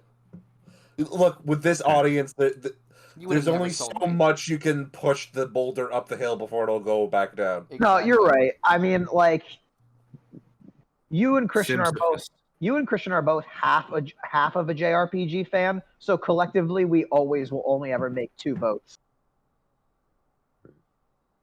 Perfect Dark versus Diablo 2. Taylor. I mean, you guys told me Diablo 2 is a hack and slash, but I still don't believe that. It's like not. So you like the way you attack is that you right click on things. That's not hacking and slashing. It's following with style. In order to attack, you have to right click. In order to attack it again, you have to right click again. Yeah, I would probably play Diablo 2 before Perfect Dark. You know, Diablo is like one of the earliest hack and slash series. Before they learned how to make them well. Comments: is Diablo 2 a hack and slash franchise? Look, it's a bit like describing Pong as a sports game. Like, it's accurate in the most technical sense. It is listed as hack and slash. If you look at any Diablo, it'll be described as a genre as hack and slash. Oh my god, dude. Christian. Perfect Dark. Mick. Perfect Dark. Clanky. Diablo 2. Okay. Graham. I just very, very quickly, like, it is a hack and slash in the same way that Hades is a hack and slash. But no, yeah. Hades, No. Yeah. Hades, you press buttons. Yeah, that's every video game ever. No. I'm actually, Graham, I'm with Taylor on this one. It's not that much. Like, it's not. Hades is closer to a hack and slash than Diablo is. So what are you voting for, Graham? I'm voting for Perfect Dark. Okay. Wow. Surprised. Evil is defeated. Kirby 64, the Crystal Shards versus Thief 2, the Middle Age. One of us is going to get upset. Let's find out who it is. Okay, Taylor. I'm thinking. Okay. I don't know why, but I'm thinking. Do you want us to come back to you? No, it's Kirby 64, but for some reason, I decided I'm going to not answer and just think about other things for a little while. You know, like... The inner mechanisms of your mind. Dinner was pretty good today. Thinking about that. Now I'm thinking about my lamp is on. Now I'm thinking, oh, there's my box of controllers over there. Now you're thinking that, wow, Christian's going to vote for Kirby 64, the Crystal Shards. I wasn't thinking that, actually. Don't presume to know how my mind works. Sorry, I was Mick. Oh, me? Thief 2, the Middle Age. Yeah, because Christian, I assume you voted for Kirby as well. Because I said that, yeah. Yeah. Clanky. That's Kirby. Mm-hmm. And Graham. I have to vote for Thief 2. Okay. Mick, don't worry. You'll get your revenge in 2004. Okay? Yeah, I tried, Mick. You'll get your revenge in 2004. What's it'll 2004? be sweet and it'll be glorious. What's 2004? That's when my favorite game gets on the bracket. So it'll be a sweet and glorious revenge. What's your favorite game? Don't even think about it. We'll talk about it in 2004. Mm-hmm. Resident Evil 2004. Oh, wait, I know. Okay. Resident Evil Code Veronica versus Mario Party 2.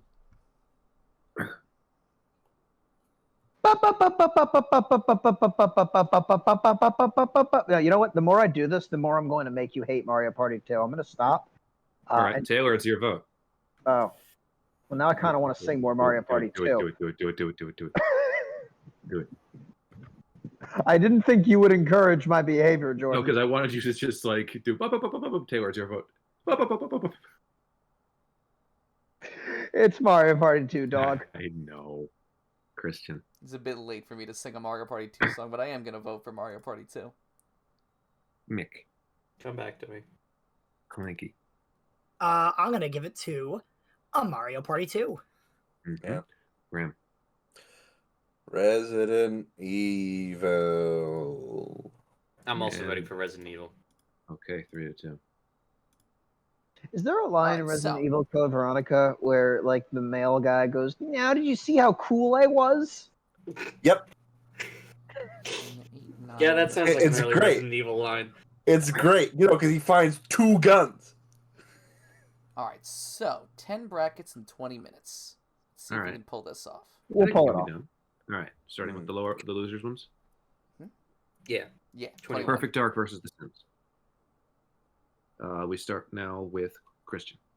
Look, I love GoldenEye 007, but The Sims is probably just better in every way, like objectively and subjectively. So we'll give it to The Sims. Okay. Mick. Perfect Dark. Mick, not Sims. Clanky. Sim sweep. Sim sweep. Graham. Perfect Dark. Taylor. After wiping off the shame of killing my entire family, I walked away from The Sims. However, a month later, I came back, this time determined to make every single character as horny as humanly possible so they would procreate enough that I would never run out of children. They all died. They all died of starvation, You're a and I sick fucking man. hate The Sims. I'm voting for The Sims. Tell her as soon as you started your rant, I was like, yes, The Sims good, won. Oh good. my The Sims God. won. Yeah, I'm not unhappy about this. Wow. Like I like Perfect Dark. I don't love. Can I Perfect Dark. just say, if The Simpsons wins, I'm sorry. Simpsons. I knew it was gonna Dun, happen.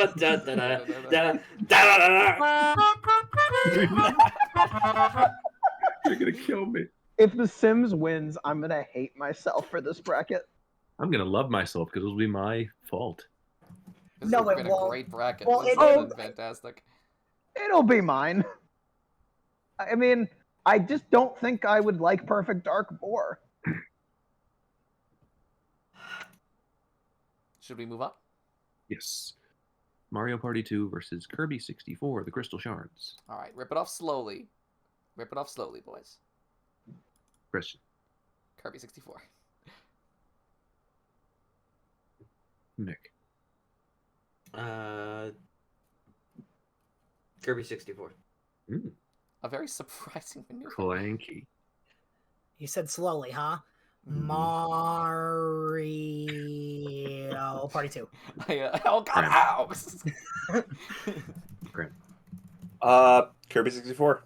Ooh. You hate platformers. I'm What's wrong with you shocked. Well, people? it's 2D. It's 2D, and I can play it by myself rather versus Mario Party 2. Okay, look, I'm not complaining. That's great. I am. Fuck you, Graham. Yes, fuck me. I'm assuming Someone, it's a vote please. for Mario Party 2. Yeah. The No, no, desperation no. in your voice was palpable. No, wait, Christian, What? you fucking stole my. I was gonna sing more Mario Party 2 music, and you fucking squandered me. You want to We sing more don't Mario have Party 2 time. music? Do it right now. Clanky's got your backing track. Clanky. This is the best Yearlies, guys.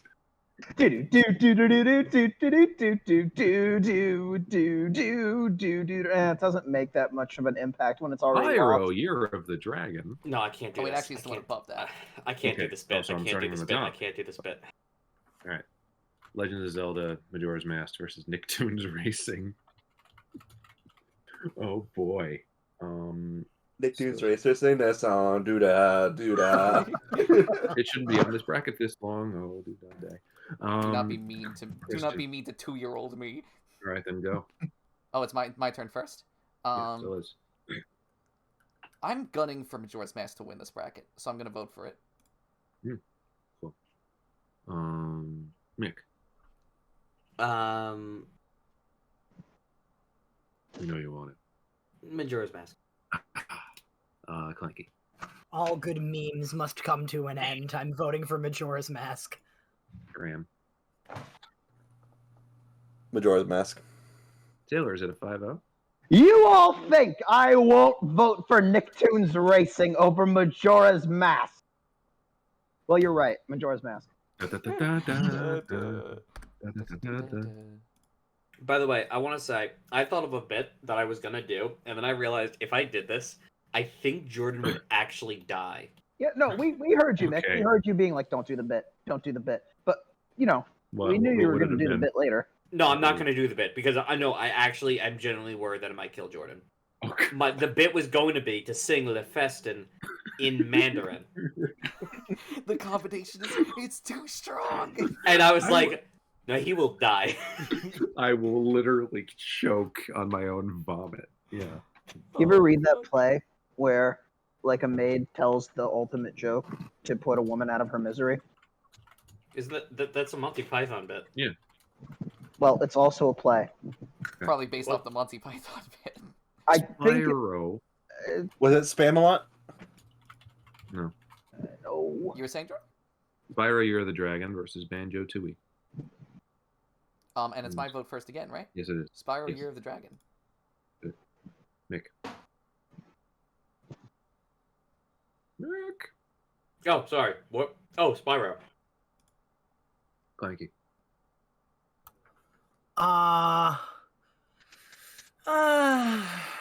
I'm gonna give it to Spyro.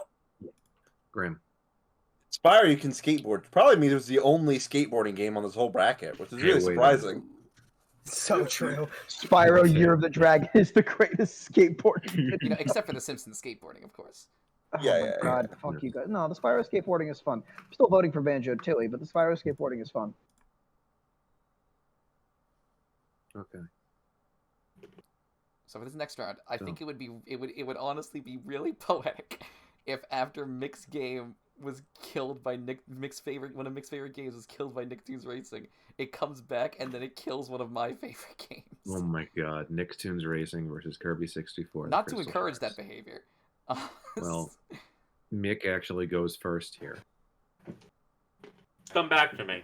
Oh, or not. Oh, should I have Clanky. said that? No, Mick's not that vindicative. Yes, I am. Oh, thank you. I think the word you think was vindictive. The word I was looking for is marry me. Oh, yes. Graham, not now in front of these people. Will you? Clanky. Kirby 64, the Crystal Shard. Yeah. Graham? Will I be able to play this game without having beaten Kirby's 1 to 63? Of course. Then I'll play Kirby Graham, 64. Graham, I thought we just Yeah. established that doesn't matter. Because you'll start the 64th game anyway. That's true. That's 64 true. is a good starting point. So I'll pick it up as I go along. Yeah. What the fuck is the pink thing? Now, well, I'll get used to it. There are too many D's in this DDD. Taylor. I just had a terrible thought about what's going to win this bracket, and I'm kind of terrified. Oh, I'm so happy about it. So right now, this round is a fun, silly round. I could vote for either one of these. What's the score? 2-0 Kirby 64. Come back to me. Okay. Well, you're not gonna need to think much because guess what I'm voting for? Oh, have you Yeah, not? Have you not voted? I've Okay. not voted yet, so the Oh, vote's then- basically then- decided. No, then come back. Then I'm back. Nah, you go ahead. No, come back to me. No, Please wait, I'm make a ready. trade No. wins. Taylor.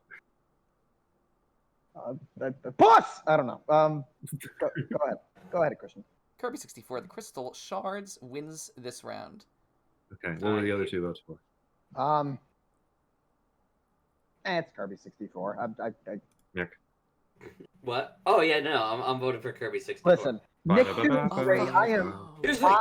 I am so proud of Nicktoons Racing. I'm also very too. proud of it. I'm so happy. It did really well. I despise the game and everything it stands for. Yeah, well, Mick, I can't wait to play true in every Nicktoons bracket. Racing. Nicktoons Racing. Okay. Banjo-Tooie versus the Mick, that Thing. just sounds like a guy who doesn't know who the mystery rider is. I know exactly who the mystery rider is. No, you don't. John Cena. Banjo-Tooie versus The Sims. Actually, Fred Durst. Oh God. Yeah, what is 2000? So, That makes sense. Yeah. Yeah. Mick. Oh, Banjo-Tooie versus The Sims. Okay. Clanky. We're giving it to the Sims. Sims sweep, baby. Let's go. Yes, we are. Every round is a Sims Graham. sweep. Sims. Let's go, Sims sweep. Yes.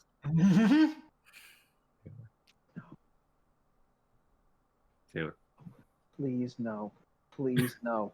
Taylor, Please, let me no. like my game. God damn it. Please, no. Sims 1. Banjo-Tooie, dear God, please let it go Christian. no further than this. Christian. The Sims. Oh my God! Wow. Guys, think about my synagogue. Your synagogue. That no. If Banjo-Tooie was so great, why isn't there a Banjo 3? Fuck you, Kyle. Well, I have to say, I think I love every single one of these top 4 entries. This is the most chaotic Yearlies we've ever done. Yeah. It's amazing how we got to this point. And that includes 2018. I gotta say, I love Kyle being here. Kyle has very much become like he's our George Martin, our fifth Beatle. The way you've acted during this Yearlies is the way I want you to act every Yearlies, Kyle. What? Nearly vomiting? No, not you.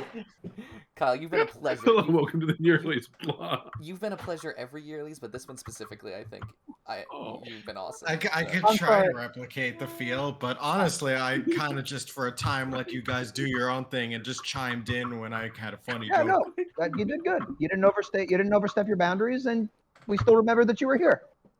Yeah, I remember that I was here too. Should we move I'm on? sorry. No, I'm sorry. I need to go back to what Jordan just said. Hello and welcome to the Yearlies. Kirby 64, the Crystal Shards versus the Thimth. I'm not calling it here, but it would be an honor for Kirby Christian? 64 to No, die Christian. by The Sims. No, If it wouldn't. If I do that, Yes, it would. It would be an honor to go this way. I have never been more bothered by the fact that I'm just bothered. Taylor, you've said that you liked every game I've put up for the wild card. I told you I did. I told you I don't like this. I was very. And that's why it's gonna be funny when the one game you don't like. Well, let's do this round first and see what happens. Yeah. Yes. Okay. Starting with Mick. The Sims. Mick Sims. Clanky. Taylor, you're listening? Sims sweep. Grab. You know, Clanky, the thing about that was you got really up close to the mic, so it felt like you were whispering in my ear. Good. Kirby 64. Okay. Wait, really? Yep. Oh. Damn it. Damn it. Damn it. No, Sims sweep. They no! know they lost. They know they lost. Taylor. I hate the worst bracket. Worst fucking bracket. Jesus Christ. I'm like On second thought, this year sucked. I'm a little shocked. I didn't think Graham was going to vote for a platformer over a simulation game. You know, it's 2D. I like Shovel Knight. Okay. Sure. Kirby 64. Kirby 64 is actually 3D. Christian, this is your last chance to do something amazing. Graham, Yeah, exactly. Graham, after we finish Halo Reach and maybe some other Halo games, I would love to introduce you to my favorite franchise, the Kirby franchise, as we play through some of those games. One of which is going to be what I'm voting for right now, Kirby 64, the Crystal Shards. And in some of them, you can kiss. But then they stopped it. Then they stopped the kissing. Now they're just high five. Hang on. He's playing out Sims. He's playing the blues.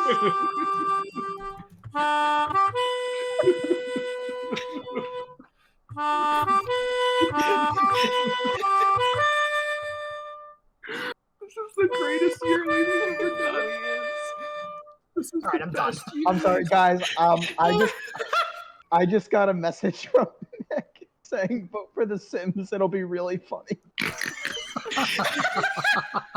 Sadly, it's a bit too late. Yeah. The Legend of Zelda Majora's Mask versus Spyro Year of the Dragon. Hey, these two came a long way. Starting still with Mick. Oh, I come back to me because I honestly don't care anymore. Oh no. The Sim Sweep is Okay. dead, and so is the Clanky. enthusiasm. Yeah, Oh, no, honestly, like literally, I don't have a horse in this race. Now- Maybe now we that should this- just stop here. yeah, now that The Sims is gone, I really don't see a point of voting anymore. to Oh be my honest. god. Taylor, I genuinely do like The Sims, though. No, listen, Clanky. All the memories I have of The Sims are very real. It's just like not like it's not like I don't actually have a whole lot against The Sims. I have nothing against other people. who like have it. It's just not for 3 me. minutes. Yeah, yeah. Let's Sorry. get- I'll so make it quick. final Majora's rounds. Mask. Majora's Mask. Graham. Probably Majora's Mask. Okay, Taylor. Come back to me. Christian. If Kirby can't win, I want it to be Majora's Mask. Well, who should I come back to first? Because Majora's Mask wins that one. I'll go. Majora's Spyro. Mask. Yeah, if Majora's Mask wins, give it to Spyro. Okay, cool. Oh, okay. All right, 3-2. Majora's Mask over Spyro, right? Yeah. Okay. Spyro, Year of the Dragon versus Kirby 64, the Crystal Shards. Wow. Okay, massive respect. What a respectful game to lose to, potentially. I shouldn't be saying Yeah, a definite. It'd statement. be nice to lose to a respectful game instead of Nickelodeon racing. We already had this matchup way back, and it had a 3-2 matchup in Spyro's, but it is now a different kind of thing. So we have, and let's the see winner if of I'm this voting is for going to be Spyro. Zelda anyway. So it is now Clanky going first. Oh man. I guess I'll give it to Kirby. Graham. You know, a lot of my choices have been just based on nostalgia because I have played Spyro. No, But you know, if I don't took start thinking now. no, Don't think. this is genuinely, I genuinely like as I'm thinking about it, I think I'll probably have more fun Kirby 64. I'll even Okay. give you a I'm couple voting extra for it. seconds to ponder that opinion. Yeah, in case you wanna I'm change your voting- mind. I'm voting for hates it. Space. Taylor. Yeah, I do. Fuck space. Vacuumous piece of shit. Number one Stellaris fan. I'll buy All Stars again. Graham is the guy who brought all these horror space games to the Summer Game Fest. Is it my vote? Yes. Yeah. Spyro. Chris. You know, I thought Kirby 64 was gonna die in losers round 1. Here it is at second place. Kirby 64, the Crystal Shards. What a great showing for the 3D platformers, honestly. Mm-hmm. Yeah. And the 2.5D And- platformers. Sure. Spyro. So I could be really happy with either of these winning. I think these Wow. are both fantastic. Majora's Mask versus Kirby 64, the Crystal Shards. What a final two. We start now with Clanky. Majora. Graham. Majora's. Taylor. I want to go last for very specific reasons. Oh, okay. Christian. You know, Kirby it's gonna be 64. Kirby, but I respect all the decisions here. I thought you were just gonna leave it at, oh, you know. Oh, you know, me and Nick. Spoondash. It is, Me it and is two. Spoonbage. God damn it. It's what? It's Nick, go 2-3, ahead. favoring Majora's 2 to Mask. 2 to so far. 1. 2 to Majora's 1. Mask. That's what I mean. Sorry. I don't know. I guess I'll give it to Majora's Mask just so we can be just, you know, the most default white bread. Wow, if you're being any more look enthused. at that. Nick. Legend of Zelda game. Oh, Well, brilliant. this is the first and possibly only Legend of Zelda game that will ever win a bracket. So All right. Yeah, Breath of the Clanky, Wild couldn't Clanky, even are do you that. ready? Am I ready? The thing we said we were going to do 30 minutes ago? Oh, okay, all right, I'm ready. Go.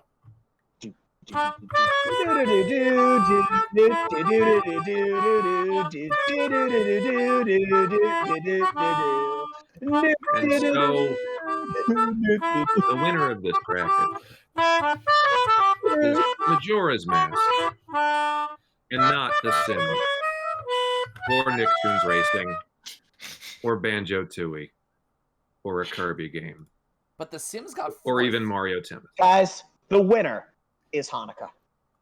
Mazel tov! So, Hey. does anyone besides me or Taylor want to do the outro for this one? Yeah, let someone else do it. I'll do it. I can do it. I'll do it. No, I'm doing it. Grant's Grant did on all The first. real outro is going to be done by me and Clanky a few weeks from now. Yeah. True, but we can do it. Hey, on a thank you. proper outro. Thank you all for watching the Yearlies 2000. Tune in next time where the next bracket it'll be this, or I'll leave my hat. The next bracket's gonna be 1999. Let's go. No, we're doing 2001. Doing 2001. No, it's gonna be 1999. Let's go. Dude, 9/11's happening. It's gonna be a whole thing. Holy shit, cut that out. No, it's gonna be 1999. And Watch another one. Thanks everybody. yes, and Watch remember, Ratatouille. Good night, everybody. Watch Ratatouille. remember, when the truth is told to be lies and all the hope within you dies, won't you launch somebody to love?